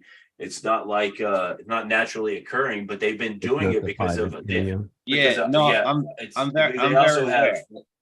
So there's a lot of them. You already know though. Yeah, when you run into somebody who has that, DMT, they're selling it because they make it. Yeah, and they have all this knowledge, and that's the one thing. You try to get you at least a gram or two at a time, because it's expensive, dude. It's expensive. $100 or $200. I think it's $100 a gram. $200 a gram. That makes sense. I got half a gram for 50. Makes sense. Yeah. But did you do it? Did I do it? How big of a bowl? How big of a bowl did you do? Gigantic. Did you? Okay, where were you? Were you laying down somewhere? Did you fall out and basically go commune with the Aztecian gods? What did you do? Come on, spill the beans here, Bongholio. I did it twice since I got it. Right. I was telling Lefty about the one time or whatever. But then the reason why there's two times is because you really weren't sure about the first time. Yes. Exactly. Yes. Hey, the second time was last night. Yesterday I had a stressful day. Right. So last night I said, all right, you know what? I Have to need, do I some- let me I take need it there. to- I need to Let me take a trip. gigantic hit of DMT, Right. right? So it was gigantic. It tasted a little weird, Yep. just for the way, it Right. lit up and how it combusts, and then you Right. start to inhale it and Yep. whatever. So I wound up not throwing up from the hit, but as my body reacted to The influx of DMT that your body's used to processing, we've now got as much as we fucking need, and it goes straight to your hypothalamus. And I can tell you right now, did you fall out? What did you fall out? Because I did it in my when you say fall out, you mean like you just when you leave this consciousness and you go wherever you go. Yeah. You do a DMT. If you mean that fall out, absolutely. Yeah, I fell out completely. Yeah. That's the best part about it. Yeah. No, people think when I say fall out that they bump their head or something. No, I don't care how crazy. I don't care how crazy this sounds or whatever. But I wound up seeing, because and then I had my eyes closed or whatever. You have to close your eyes. I wound up seeing what looked like in a village of it looked like it was all women who were in this village, and they were like just making it happen or whatever. There was people like making like bread, and they were like cooking food, and they were starting fires, and they was like digging trenches, and they were like laying pipe, and they were like running water down the hill, and they were gathering the water, and they were putting it on like the plants, and they were like then taking what was like the vegetables, and like they were gardening it, and like all this shit was taking place. I'm like, what the fuck is going on right now? Like, what the hell is going on?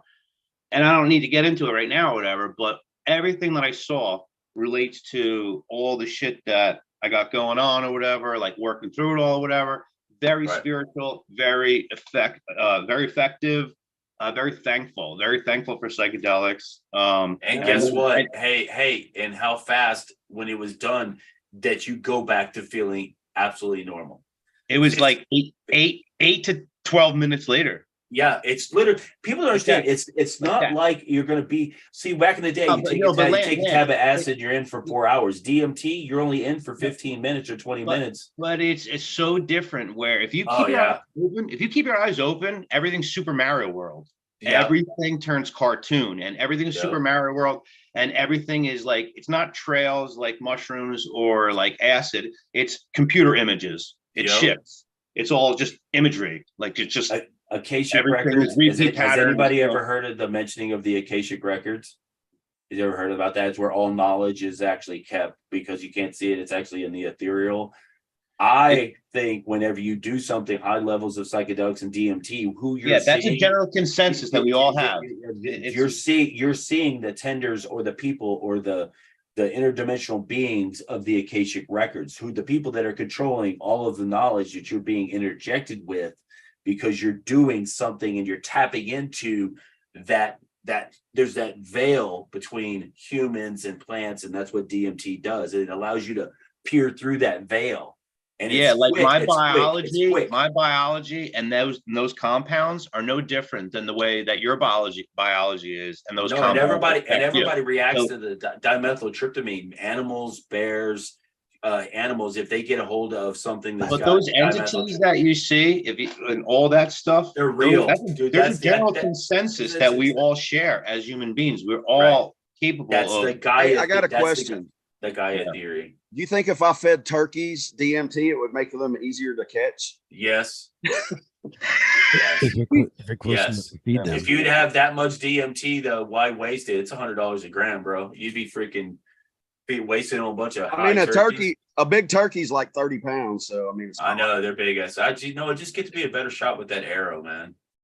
Hey, I could put a hole through. Hey, how about this? How about you poison tip one of the arrows with a little bit of DMT and shoot it through something? That's a good idea. Yeah, I could save that one for Mitch McConnell. Right. Oh, Jesus Christ, bro. Jesus. Who do we got on top? We got Lee Harvey Oswald on the line here with us tonight, people. He's, but he's not going to do it with a rifle. He's going to do it with an arrow, which was, if we think about it, the evolution of the bow and arrow is ridiculous. And look what this motherfucker has. You have something is as powerful as a black powder weapon, but it's not. Motherfucker took out Kennedy with that thing. Imagine if you shot an arrow from the book depository and did it. You Oh. followed it up in the exact same thing. They do a demonstration of somebody driving through in one of those convertible Mercuries, and there's a dude up there with his buddies, and they just shoot 3 arrows, and it all goes right into the mannequin or whatever it was. Because this is what they do in the South. Guns are usually somebody's second choice. A lot of the kids get raised because we do bow hunting, and that's the first one they want to do it because that's Depends on how big of a holler you live in, how much echo it has. Yeah, and that's where you want to have somebody with a bow and arrow because it's silent hunting. You could thunk, you could hear something. The deer don't hear. Listen, let me tell you something. You know the best thing about turkey hunting? What's that? They can't smell, so you can smoke pot the whole time you're hunting. Nice. Really? So Dude, they smart. can't. Turkeys can't smell you. Turkeys so you don't can have a sense of smell. So. Oh my god, dude! Now a deer you can't. Oh yeah, no I deer don't can deer smell. hunt. I turkey Deer, hunt. yeah, I go deer sit can- anywhere for 10 hours and not get high. You know. Yeah, that's the problem with our 160 acres. Our 160 acres has deer, but I keep telling my my brother-in-law that he's got to stop going out there and not. You don't wear it. You got to stop wearing a deer hunter season. Come on, you got to stop wearing cologne. No. You can't. You got to stop wearing your cologne. You got to stop wearing your deodorant. You got to stop wearing everything so that you don't. They don't pick up on your smell because deer are very smart. Look, Hey Lee, I'm looking at 160 acres right now. Wow. How do you feel? What is it per Go ahead, acre? Bong. What's that? How do you feel about the concept of when people say like addicted to weed? Like you just said, like how you can't go 10 hours without smoking or whatever.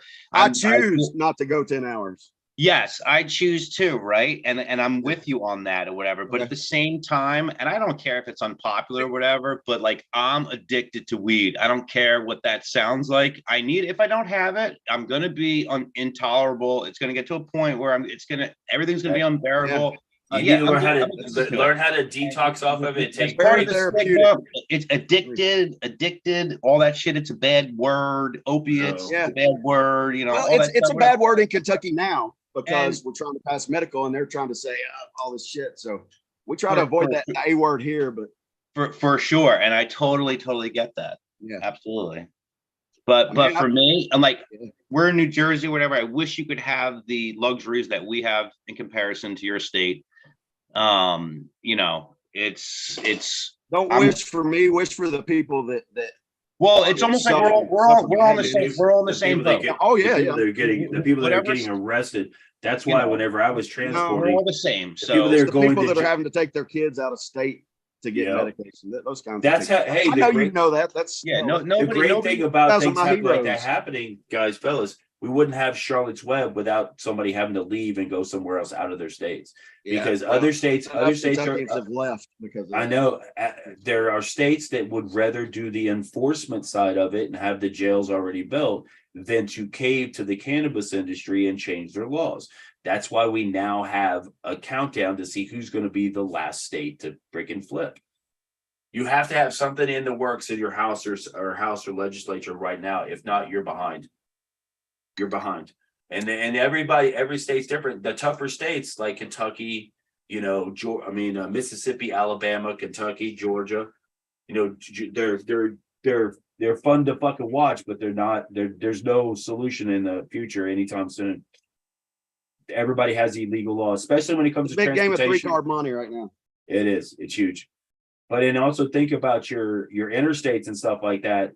When you hop onto an interstate, anything like that, you're dealing with federal transportation laws. And that's why a lot of people are getting in trouble, especially whenever they think, oh, I'm just going to go take a couple of pounds from Atlanta down to Tampa or this and that. And they get pulled over and all of a sudden you're going to get in trouble for crossing state lines, interstate trans, and then you start violating federal laws. So they're going to do something. It's coming. I mean, this is the best I've seen it since you realize when I was a kid, it was all illegal and we were looking to states like California. And so everybody had to figure out how to get to California. And that's why a ton of people have, I went out to California, lived there for a while, and now I can't do it anymore. I'm going to go back to my home state because all the laws are changing and do what I can to fight for the home. Just to get a change, you know. To California with a naked in my home. Right, no, fuck California. I'm about to go back there for the big concert in Sacramento. Has anybody seen? When you come to Jersey, Lance? I'm gonna think 2024. She's agreed to take me go see the fam, and hopefully they're not like a old mob family and I just disappeared. But They probably are. It's Jersey. Yeah, it is no. Jersey. I'll get the talk. I'll get the talking to. I'll get the talking to, taken behind the closed doors and stuff. But no, we gotta. There's Aftershock. It's a 4-day music festival in Sacramento, and I want to get her there because it's 36 minutes from her best friend's house that she wants to go and see. So yeah, but Jersey's on it. That's the next trip that when we come the other way. I've got a lot of stuff I got to set up, like that shed and stuff I showed you. I'm trying to pay. I got to pay for somebody to come out and put the electrical pole in and all that stuff still. You got NASCAR coming out there too soon. I just went to Dover, man. I just saw a NASCAR Dover. It was amazing. That is such amazing. I go to Talladega about every year. That's such amazing. 4 hours. My son was at Talladega just recently. It was just this weekend, I thought. I got to go to the night race last year. It's pretty wild.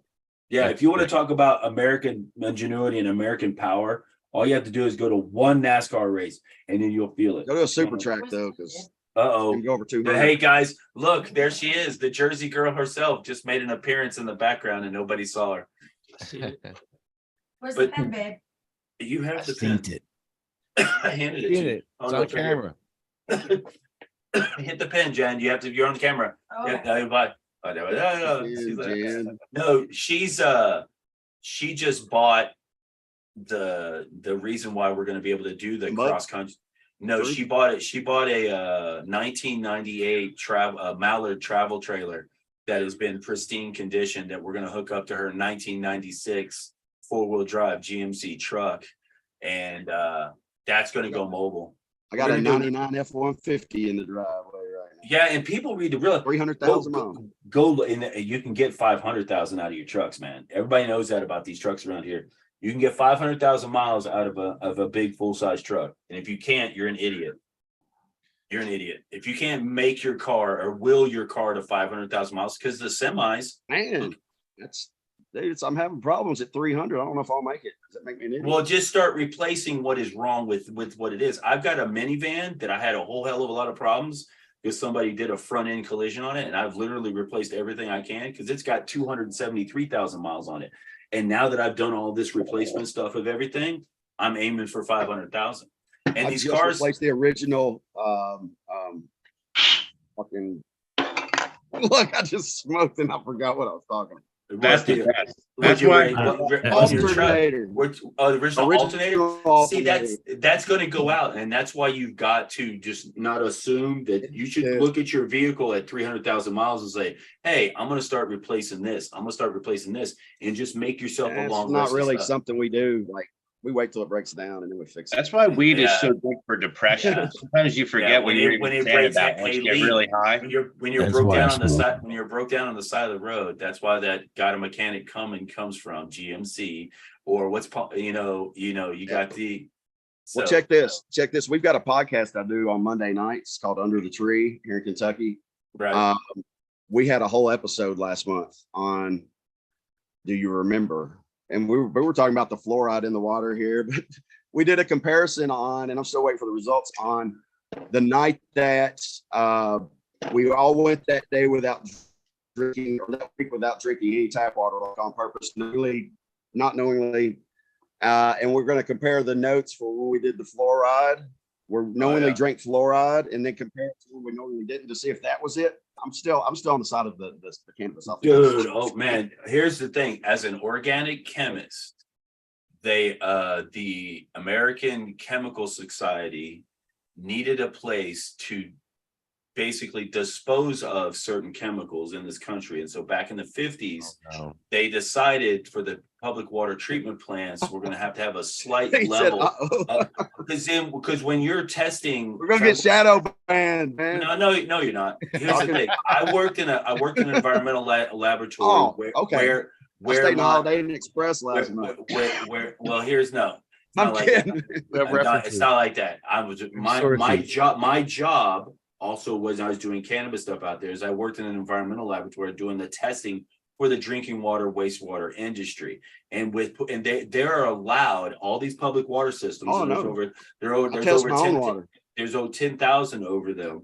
When you have to understand, they're legally 20,000. allowable levels by the EPA for having certain chemicals being put in there under the guise of keeping certain diseases out of our water. It's what chlorine does. It kills things coming through the pipe.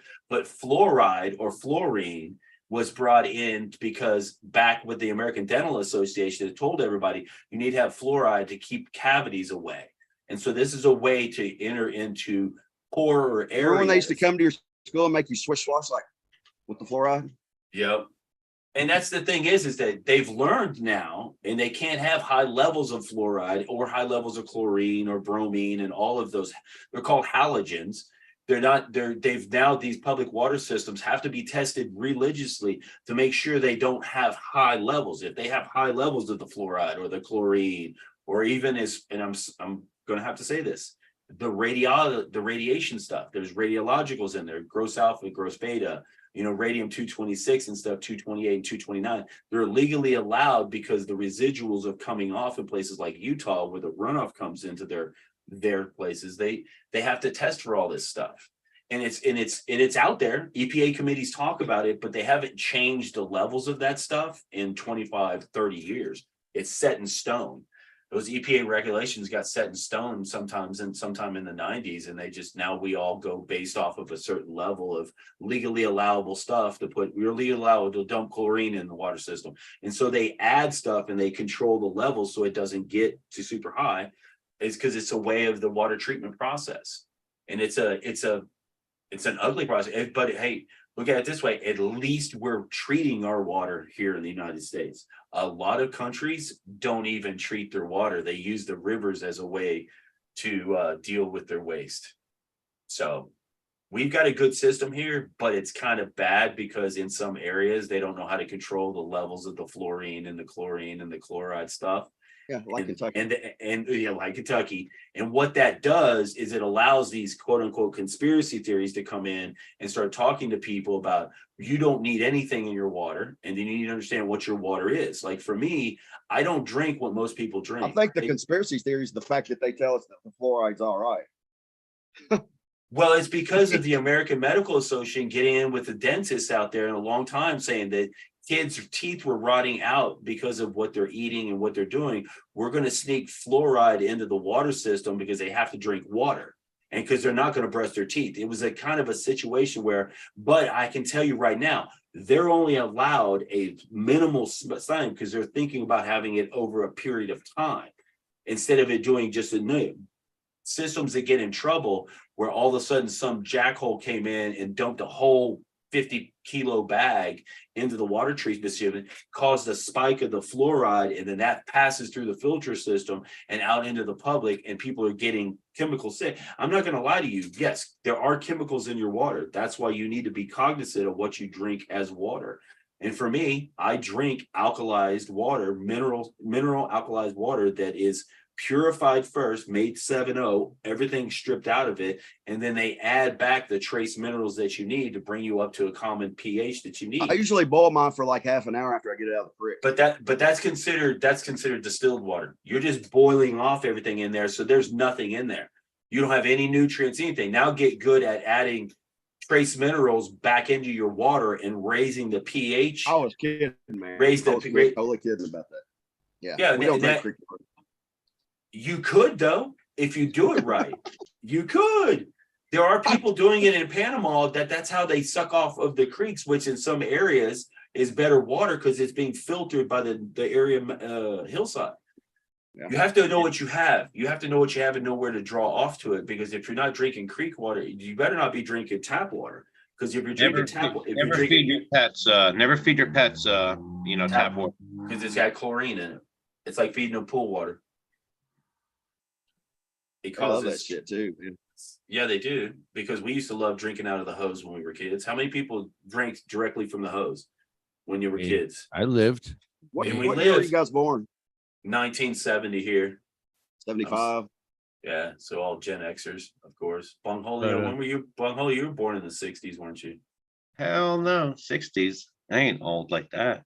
My sister's 82, brother. Oh no, he's an Wow. 80. He's an 80s baby. 80s are. Dude, I can tell you right now, I was 12 years old. You're born in 82. I was 12 years old. I was already smoking weed by the time you were born. Isn't that cool? Yeah, It me is too. fun. That's fun. I love that. No, hey, because Lefty, you were born. Yeah, I Lefty, was. you were born. When were you born? Because you're 50. You're same age as me. You were born in 71, 68. 68. So we're Wow. right there. My sister's Yeah. 69. So Lefty's the hippie. Lefty's the one born in the 60s, right? I'm the oldest, I think. Here. Fucking hippie. Yeah, fucking hippie. Yeah. He's the Manson. He's the Manson, like that. Yeah, like the guy was said. Mm. Oh, you guys are Yo, funny. there's dogs in New York that are eating the roaches that are people are leaving on the ground, and they're getting fucked up. Yeah, my mom's Are they dog filtered? fucking roaches. Dude, have you seen there are packs of people that go out with their little dogs at night and they can go through a neighborhood to get rid of the rats. They're like, they do these little dash hounds, rat terriers and stuff, and they have them on leashes. And there's clubs that will go around, and when the mice and the rats come running out of the trash or whatever, these dogs jump on them and freaking kill the rats. Yeah, but that story is shit. That story is shit with the roaches. That story is shit. It's garbage. I found myself. That's like, talk about cashing in on a bullshit story. Hold on. There is no legitimacy to any of that crap. Listen, I was in my power Some chair. veterinarian was willing to be interviewed for a story. What? Dude, A growing chorus of dog parents are complaining about the scourge of joint roaches littered. And then now some lady who's a veterinarian has her name in a paper for being a veterinarian. It's funny. Yeah, that's the what fact it that is. weed is now legal and being I don't mean to smoked be a dog, in the but city. I thought you were talking where about people are still cockroaches. using the same amount of weed I thought you and were all talking the other about drugs, cockroaches, but man. now all the I dogs are only eating misunderstood. the one drug, weed. Dude, I wouldn't even talk about that. Dude, ain't nothing gonna happen to a dog if he eats weed. The fuck. That's why whatever. Better than eating the cigarette butts. I thought you were talking about cockroaches, man. Dr. Amy Atas, a New York City veterinarian, told us that she's been getting more and more calls about concerned dog parents when their dogs sniff up and eat roaches left on the sidewalk. That's Listen, awesome. I was in my backyard the other night in my power chair looking for that's a half a bad blunt. I parenting. dropped off. I'd be in heaven there. Roaches everywhere. Shit. Yeah, a lot of people were in. Why are the people old letting days- their dogs eat roaches? Well, Most because calls they're- involve pets ingesting edibles, which are more dangerous than ingesting plant material, sometimes combined with ingredients like chocolate, another dog toxin. Eating edibles can result in symptoms such as stomach Fake- upset, hashtag And fake that's the news. urinary purpose of the incontinence. story being Hey, written. this That's the is- whole purpose for the This story is being written. hey guys. Yeah, that is How many of these hey, owners are catching the fact that it's actually a roach that the dog is? They're all noticing last minute, and they're all reporting to the veterinarian with all the same story. Fake news. Like I'm- the I'm- purpose of the story is to be written for that purpose. fake Colleen news. Briggs is one of the dog parents in New York who is concerned about roaches on the sidewalk Garbage. after her 8-month-old Garbage. poodle ate some cannabis. He was just doing his usual, your exploring poodle. everything, sniffing everything. I don't know if you know pugs, but they're constantly on the lookout for their next morsel. But sometimes Is a roach going to get a Yeah, pug you see how they're fucked preying on pet owners for this clickbait shit? Yeah, fake news. Would a roach get a dog? No, it's not that. You were Some seeing people- crazy symptoms? No. That's not what they're complaining about. It's about the trash that's being brought about because people are getting access to cannabis and they're just flicking their and believe it or not, people are smoking them down to the filter, and there's probably hardly any weed on that. It's just a very, but it's the whole. It kills me that we're even talking about it, to be honest with you. But it's because the whole such a shit process of story, and that's the whole purpose of the story. Exactly. It says what to do with the roaches instead of throwing them on the ground. What to do with Such them? shit. It said make roach butter. Oh my God, we don't have it in there. The roaches today are paper. What the fuck is roach butter? Make roach butter. Oh my god, Dude, I'm not gonna make roach butter. It tastes so nasty. That's awful. Lefty, imagine taking a jar of fucking stanky ass old fucking roaches, splitting them up, putting them to the side, and then doing and cooking to make butter out of them. Do you know how? Res- Do you know how? I got another question, though. Nasty, Seriously. you know how nasty that would smell. Well, so we're all around the same age. So how many times in college or high school or whatever did you, here's the question. So when you take your roaches to make a joint, do you take the paper off the roaches or you leave it on? Take it off, motherfucker. Fuck that shit. You don't want to double up on the paper. Yes, that's a whole part of the process. You sit down there, you get your razor blade out, and you split them That's the suckers whole down. suffering part. And you take the paper out, just like you separate your seeds and stems from that too. Yeah. That's just old. This lefty knows it. There was an etiquette for smoking back in the day because you all received brickweed. We Man, all I did. smoked out of fucking cans. Yeah. There's no etiquette here. I Yeah, smoked no. out of anything that had 3 or 2 holes in a. Yeah, I exactly. saved roaches. I saved roaches in a jar. Oh, I yeah, I had a smoked buddy. cans, I had a too. buddy. Hey, Lefty, I had a Smoked, buddy of mine that had a whole cans, closet full of jarred up old roaches, and he said, "Well, you never know when tough times are going to be around." And I was like, "Dude, I'm never going to bust into that jar and sit around and split all the paper off, and then break it up in a grinder to get it into another situation." You don't have to take Oh, the paper but you off. do. Oh, but you do. Sometimes you got dry times and you went a month with no weed. Well, you're Dude, smoking. I used to save resin. Dude, that's what my girl does. She's the master of smoking resin around here, Yeah. but I won't do it because I'll get a big fat headache. She'll clean a bowl real good. We run out of weed, dude. That bowl's gonna have resin taken out of it. I dropped my pipe that I bought in New Jersey when I was up there, and it like dropped it, and it's supposed to have been Pyrex. I don't know. I've had it for a while. I broke it and I dropped it and it broke. And I was like getting ready to go throw it away, and I noticed this huge fucking glob of resin in it. So They're meant of to course catch I it. took that shit out, man. Yeah, that's what the pipes and the design of reason why glass pros have done them is they want to create some sort of vortex in there. So it spins when the smoke comes into it and the heat, it spins all the contaminants onto the glass and it's meant to collect it. The glass is meant to collect the resin so it doesn't end up in your lungs. But by you going and It ended stripping up in my lungs. I know, by you going and stripping it and taking it out and double smoking it, all you're really getting out of that is more tar. And I got then high. yeah, you get high. It's a different kind of high though. So different what a high. Yeah, Gives me a better headache. than not being. Yeah, better than being without weed. Gives me a headache though. But I'd rather go without weed for a long period of time. And then you, because you detox and clean out all your receptors, and then when you go get weed again or you get high again, you're just like getting high for the first time. I like always good. going 6 years without running out. That'd be great. Yeah, but then think about all of your cannabinoid receptors being just saturated, and your tolerance is so I high. do switch up my cannabinoid profile and my terp profile quite often. I won't sit on anything for more than a week. Maybe 3 or 4 days at that. Yeah, you got to be able to learn how to switch up your cannabinoids because people don't realize what a cannabinoid profile or stereochemistry and what the number of actual CBDs are out there, because we don't know, because they're early stages of research. Right now, they've identified the ones that are going to get us high: Delta 8, Delta 9, Delta 10. You know, those are THC molecules that they're talking about, but we're dealing with stereochemistry, and that's at 360 degrees. So there's literally 360 different versions of the CBDs. And now they're figuring out that it's going by alphabet. So there's not only that, but there's subversions of these chiral connections for the THC and CBD molecule. Let me ask you a question there, Hammer. So when I go to dispensaries, they ask me what type of bud that I like. And I'm, what are you looking for? I'm always like, give me the stuff that smells like baby shit. Like the dankiest. Yes. Well, that's because you're using the skunk. That's because like, the old school hold skunk. on a second. Anything like that I consume, it seems to have the perfect effect, but it has to be For that your for me. Yeah, for me too. I agree. That's Me the too. skunkier But what causes stuff. that smell? Do you know? That is the. It doesn't actually have baby shit in it, does it? No.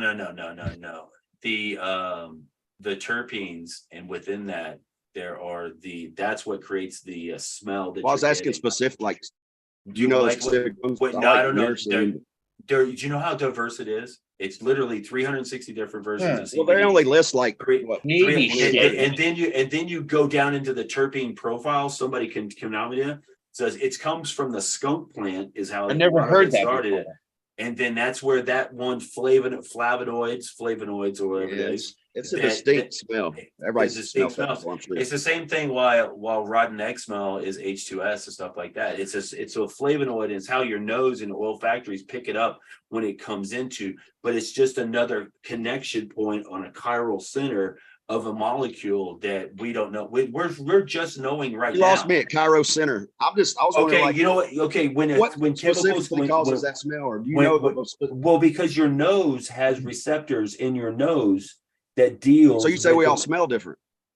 Totally. Yeah. Everybody. That's why when somebody else smells somebody else's, you can't. Well, tell how is it because- that everybody that smells limonene says it smells like lime?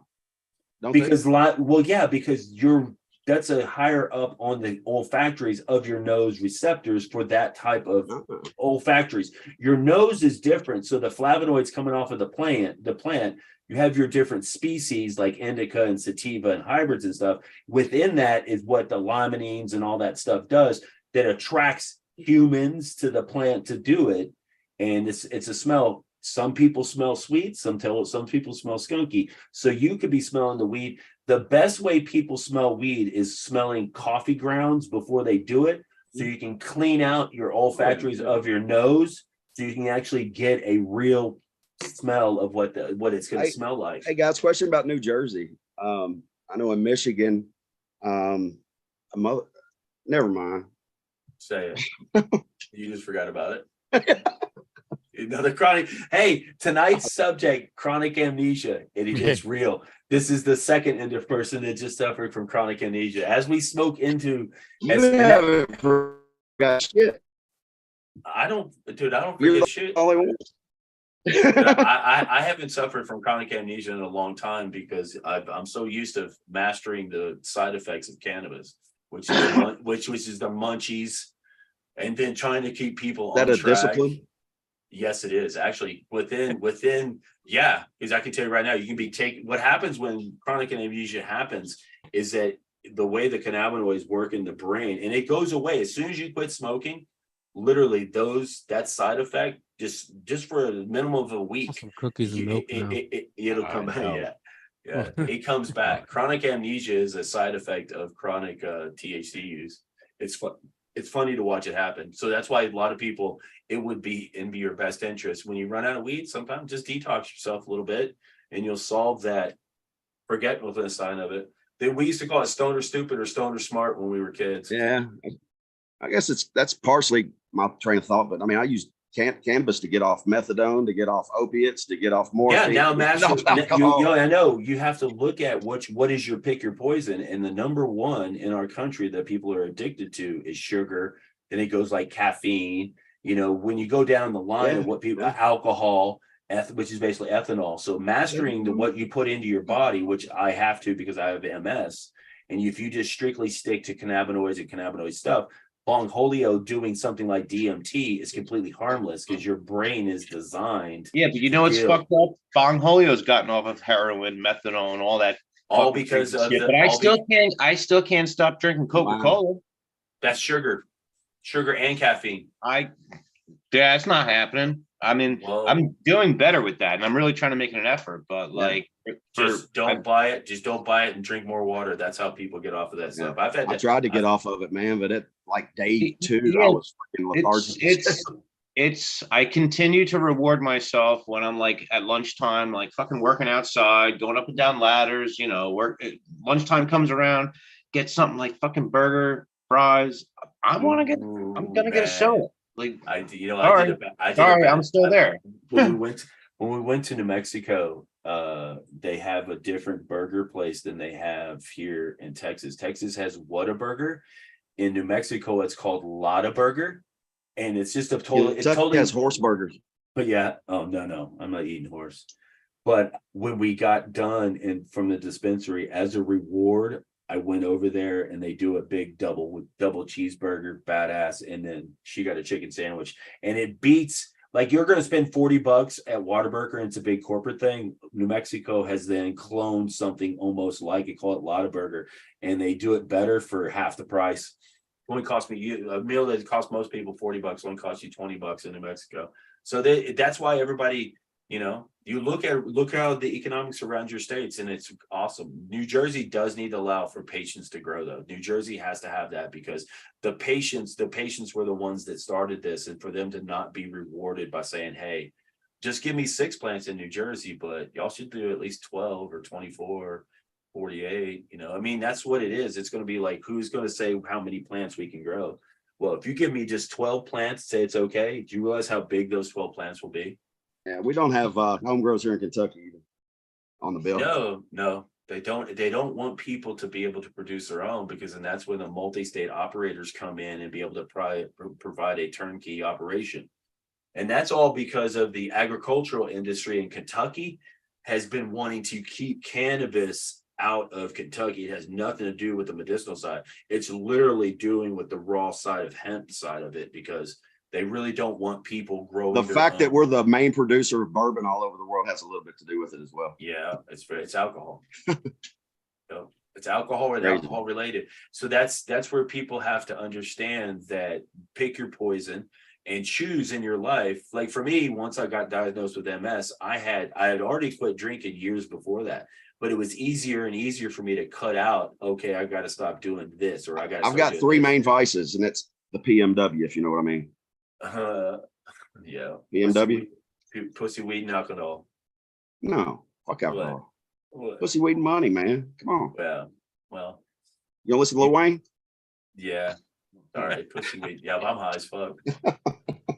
Pussy, weed. But you know what? This is the good thing that people are now being, especially with what Lefty's been doing for years, man, is that you're gonna start seeing us now all come out of the weird woodworks, and we're not just here in this, because everybody's coming from different states. Yeah. And earlier we were talking about, like, I was like, here in Kentucky, you know, we've got all these people that, even though we've got the medical bill, they're still like talking the addiction, talking about the kids' safety and all that stuff. So the children going around in the wheelchair. That's kind of how that all came up, going around the chair and shooting people with were you here when I pulled out the bow?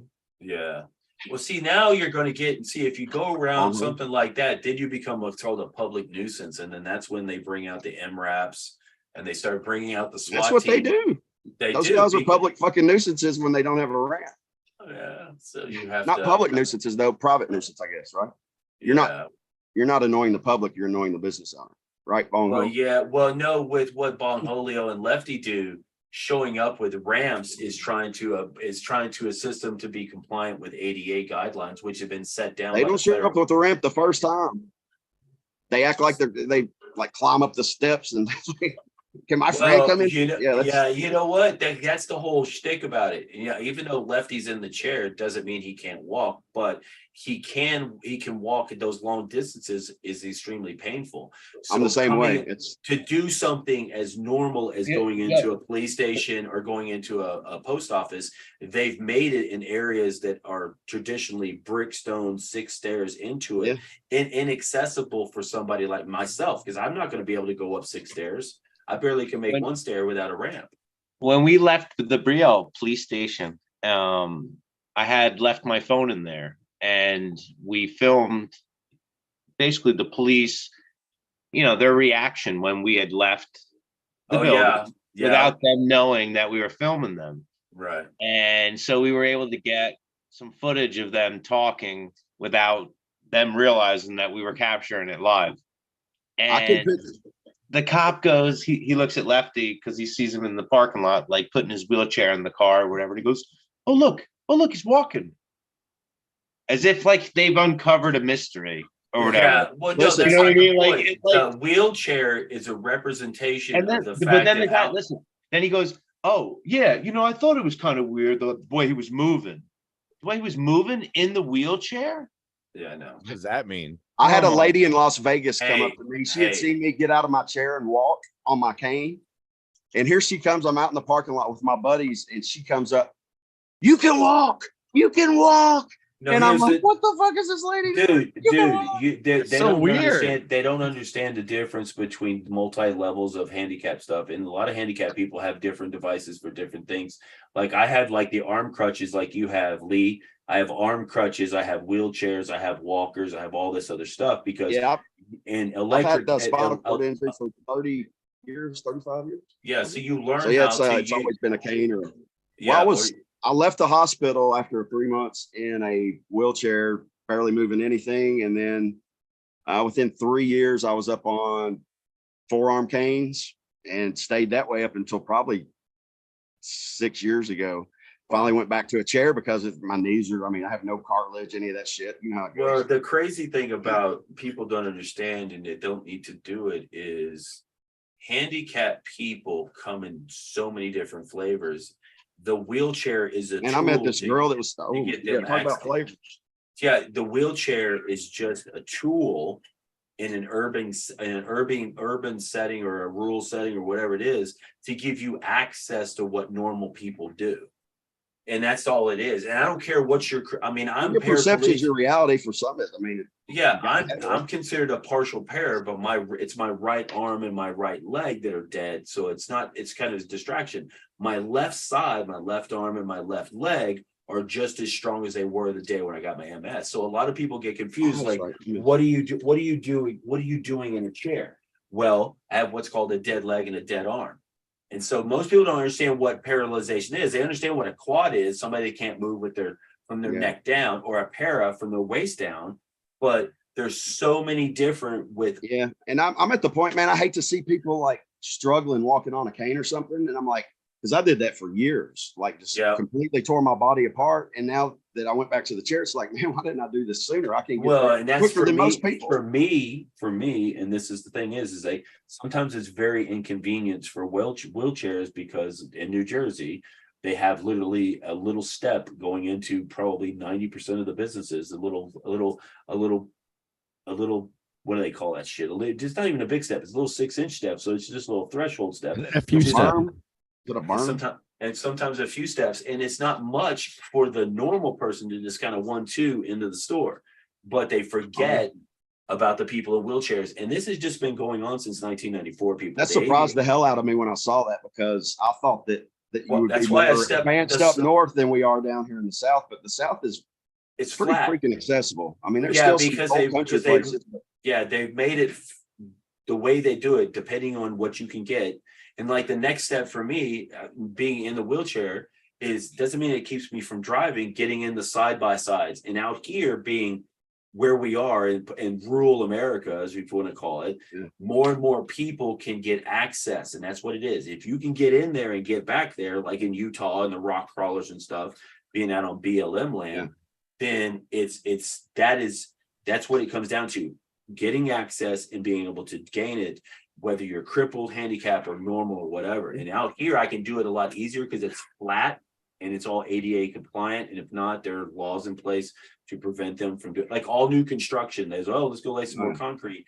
They'll have it, make sure it's ADA compliant, and all the cities get paid to do their conversions. And that's why it's the way it is. But doesn't mean that they're going to change all the other laws. Yeah. But yeah, Kentucky is just is different than Jersey. I'm curious about it because when I come out there, I'm going to be coming out with the big boy, the one with the big basket, because I'm 6'4", 255 in weight. So I'm big and tall and big in weight. And to go and involve yourself in an urban setting like New Jersey or New York. I've been to New York once, and that's the reason I won't go back. You're going to have to learn how to navigate. I don't want to go navigate. That's a nightmare. And navigate around. And the Lefty knows just navigating around Bayonne in his little 4 square block area is challenging because in a chair, you're going down the sidewalk because you have to be in the sidewalk, you can't be in the streets. You come to if you don't look and make sure there's a down place for you, what if you're going to do? Just start jumping off the curbs? Yeah. No, I get thrown about 5 feet forwards and skin my elbows and knees most of the time. Right. Yeah. So everybody has to be cognizant and realize that it's funny how my blue light shows up when I'm talking about it. I love it. But our blue placard, the blue placard is, you're the modern day old people and crippled people are ignored the most. And they're ignored. They don't even pay attention to your parking spots, and they don't even pay attention to your placards. They don't care. You are a forgotten population of this society because nobody cares about a cripple. Nobody cares. You're in a wheelchair. You're talking about the blue placard thing. I gotta show you something.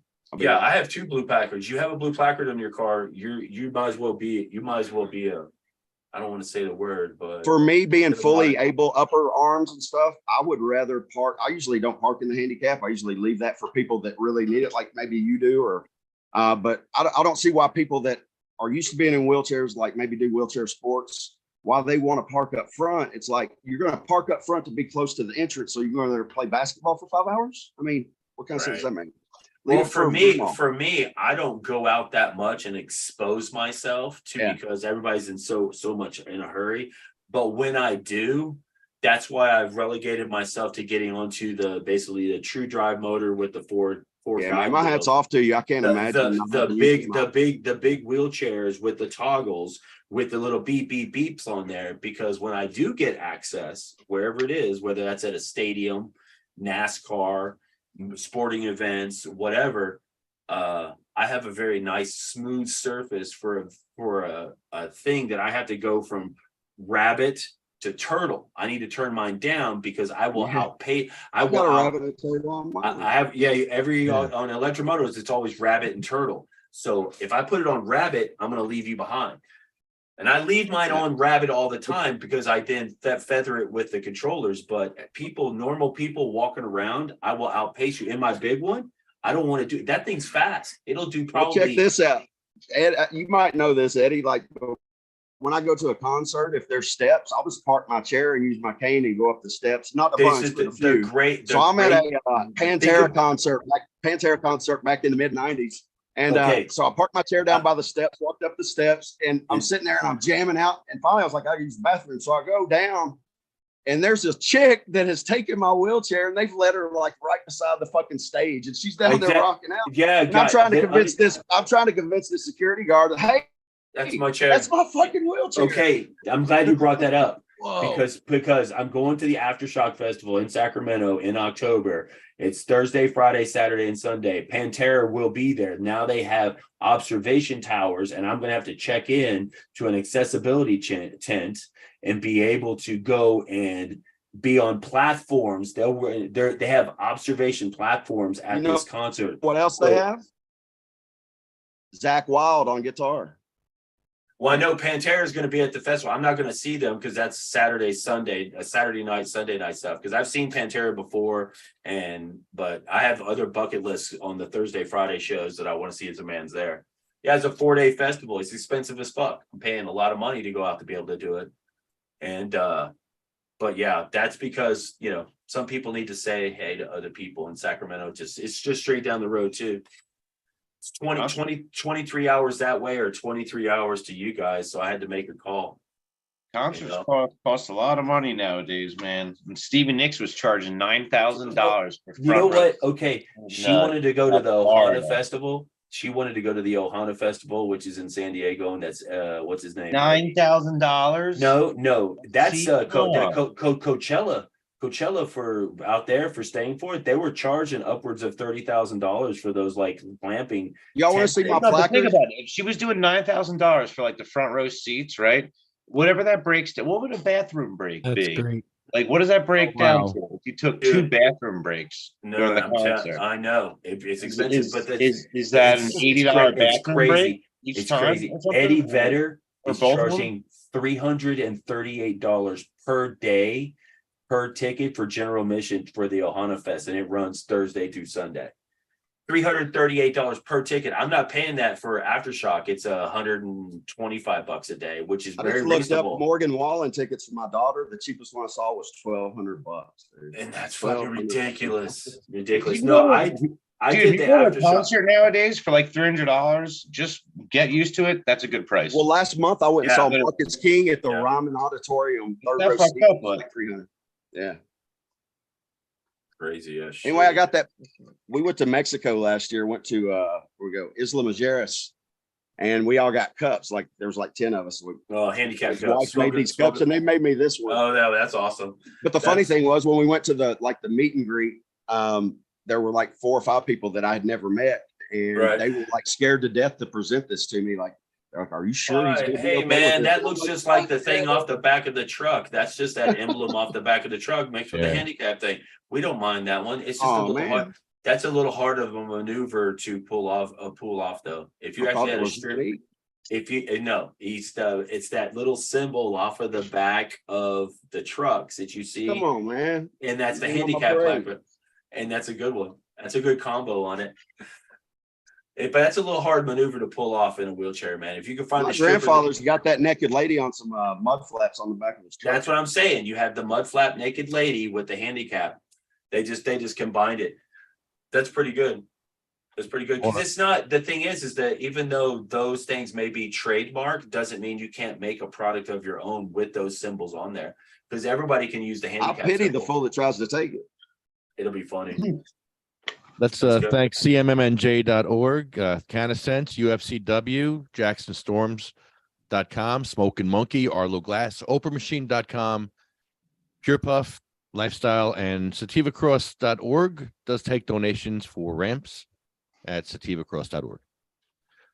So our list here begins with Sabina Rose, Cheryl Miller, Diane Gracie, Cindy May, Marie, Jack, Joan, Randy, Polly, Bill, Chad, Jeremy, Colette, Matt, Troy, Russ, Roger, Jay, Ella, Hattie, Jackie, Anthony, Jake, Armando, Felicia, Lynn, Dan, Sean, Joyce, Lori, Frank, Brian, Flo, Carl, Thorne, Frank, Lorraine, Terry, Charlotte, Cher, Jaybird, Michael, Marley, Colette, Brendan, Red, Rico, Lulu, Becky, and Jeff.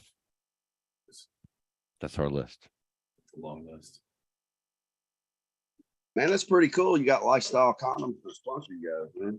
Lifestyle condoms, yeah, right. I said Pure Puff's Lifestyle. Oh, there was a pause in between Pure Puff and Lifestyle. Pure Puff Lifestyle.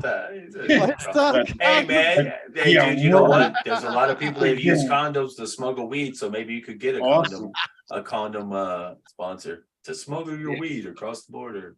If you ever have to use your prison wallet, this is what you do. Well, Chris, how did you get weed into Argentina? Did you rat hole it in condoms? What the hell did you do? I keister it. Nah, not at all. It's your prison wallet, man. It's your prison wallet. Hey, I used a hollowed out barber's prison wallet. And if you have a spinal cord injury, most of the time you can't. Hey man, prison wallets. Those are desperate individuals. Tell us what you know about prison wallet. Your prison wallet. No, me. No prison wallet here. Never keistered anything. How do you know about that? How do you know that word?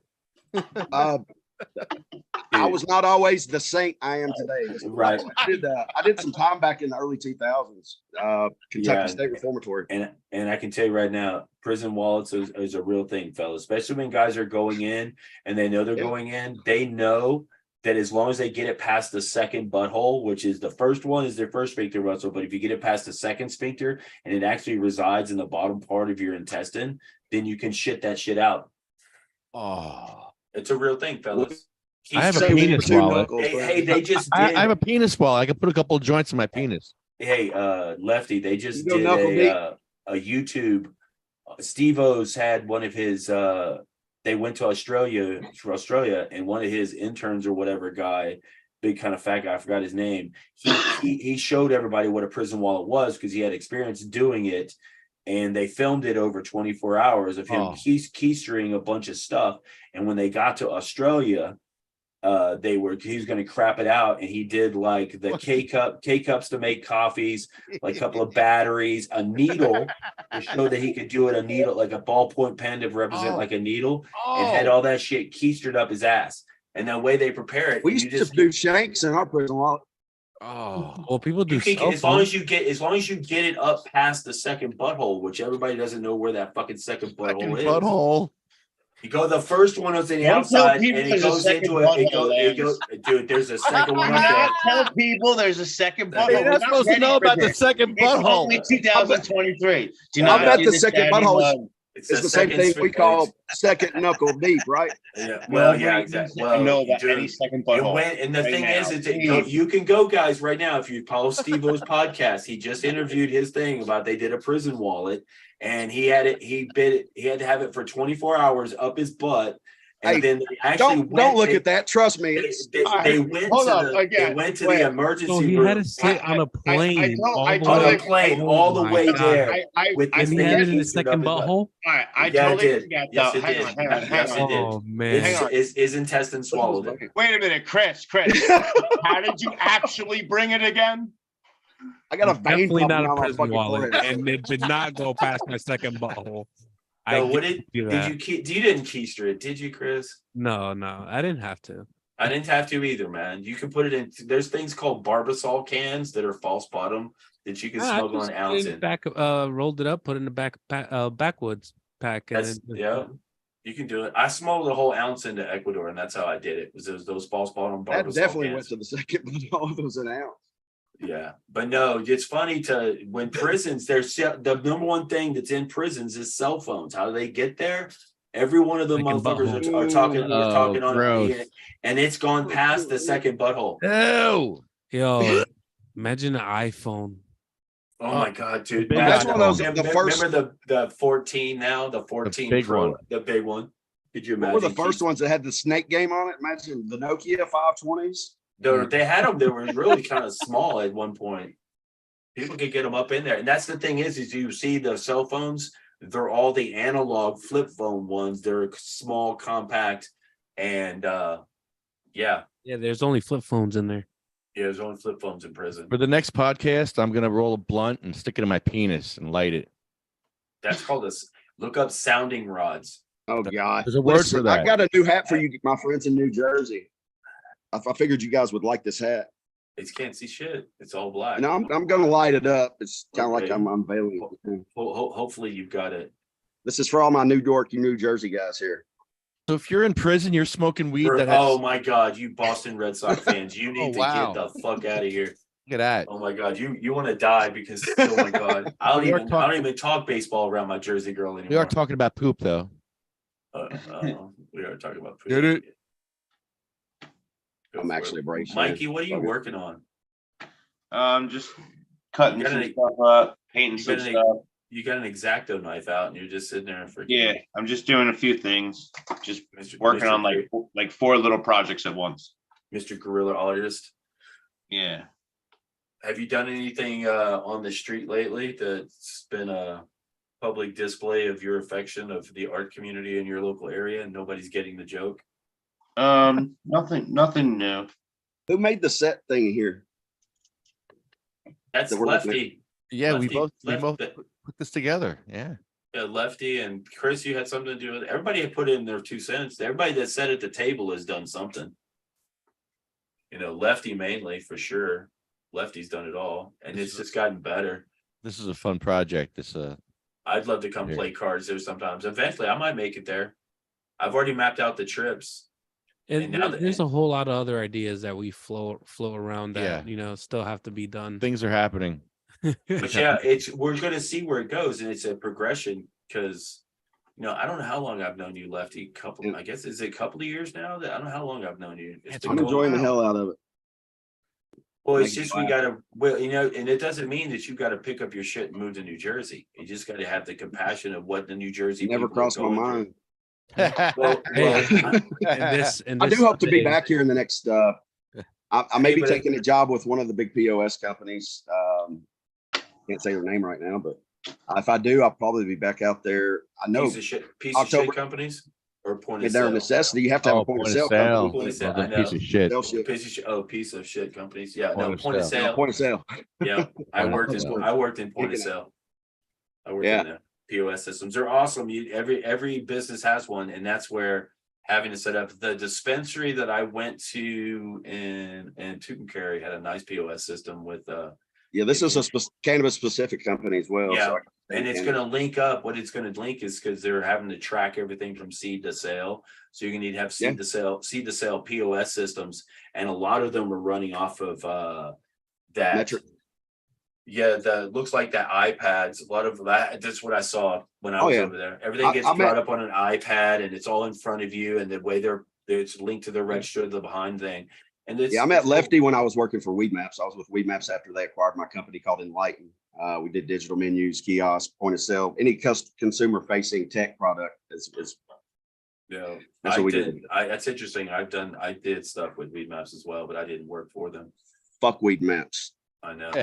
On the record, just for the record. But Well, they're just with Weed Maps, people don't understand how the company kind of started out and who the people are, and then how they made their money on the backs of the illegal industry for so long, and then to turn around and turn their back on the legacy market, because that's what they profited off of. Everything with Weed Maps in the beginning was dealing with an illegal dispensary. They brought them to light, and then it was nobody had their licenses, and then now for it to go this way, I mean, they just did another layoff of a bunch of all my friends got laid off from Weed Maps again. Look, I was with the company for 6 years that got bought out by Weed Maps. I stayed with them a year. I got let go on a webinar with no video access, no microphone access. Oh yeah, that's par for the course, man. It's par for the course. Par for whose course? Well, big corporate people, Weed Maps is trying to go internationally. And when you get to a corporate level, somebody makes the call about, we're going to let this division go, we're going to let these people go, and they're going to, and that's just the way it is. And when Weed Maps are acquiring companies and blowing those companies out to bring them under the umbrella of what they do. Especially for a cannabis company to do that? They're not a cannabis company. Weed Maps is not a cannabis company. Just because they have the W and the weed in it, they don't do anything with weed. They deal with the locations and they hook up. They say, "Oh, you want to be a dispenser? You want to be a?" They don't grow weed. They don't do any of this stuff. They are just pariahs off of. They've weaseled their way into the weed industry. They've got a good name now because of Weed Maps, but because of the marketing but they legitimately don't provide anything but a service now that is being brought to its knees because they're having to prove this has to be a legal dispensary. Now it's okay. It's spreading out throughout. Everybody uses Weed Maps throughout the whole United States if their areas got it. But you'd be smarter to know that a lot of the dispensaries just have websites, and you just go directly to the websites. You can cut Weed Maps all the way out of the business because they aren't what you would consider. I don't consider them a cannabis company like Cookies that are actually have storefronts, or like Be Real's Dr. Green Thumb and stuff like that. They're in the cannabis space and actually growing stuff. Weed Maps just prize upon giving you the news of where the location is of the 1,000 dispensaries that used to be in an area that a majority, 99% of them are all illegal. And here's the 1% legal one. They got in trouble. They lost a court case, got in trouble, had to start reporting legal dispensaries. And now people, it doesn't matter. You just go into any town now, use Google Maps. You don't need Weed Maps. You know, this coming from a person who was actually a part of some of their marketing side of it and did stuff with them, because I've worked with them for a long time, but I've never actually gotten paid or get money from them because they're not a grower / they don't even produce. It'd be okay if Weed Maps had their own brand of nutrients. At least they'd be doing something for the industry. They don't do shit. They give you a map and say, hey, this is where a green cross is, and this is what you can get there. And they would get kickbacks from the dispensaries because in order to be on Weed Maps, you had to go through a laboratory to have your shit tested. And then that's when you have the laboratories set up. And they were then having kickbacks back to Weed Maps because they were posting all of the analyticals that you were getting from the weed that was being tested. So, you know, it's a sticky situation, but yeah, they're not a cannabis company. Everybody gets mistaken that Weed Maps is some big cannabis company. It's like, no, they just provide you with a green cross on a map to tell you where to go get your cannabis. And in the back business of what goes on to make Weed Maps what it is very fucking scandalous. It always has been. Lance, Lee, Mikey, I want to thank all you guys. Chris, thank you guys for being on the podcast tonight, hanging out, and we're going to get out of here. I'm going to start the ode. The outro. Ode. And what's Lee doing? Are you cannabis educated? If not, watch out for the arrow. Oh man, Mikey, let's take them home. Here we go. I got you. Yep, I got you. They went with songs to the battle. They were young, straight of limb, true of eye, steady and aglow. They were staunch to the end against odds uncounted. They fell with their faces to the foe. They shall grow not old, as we that are left grow old. Age shall not weary them, nor the years condemn. At the going down of the sun and in the morning, we will remember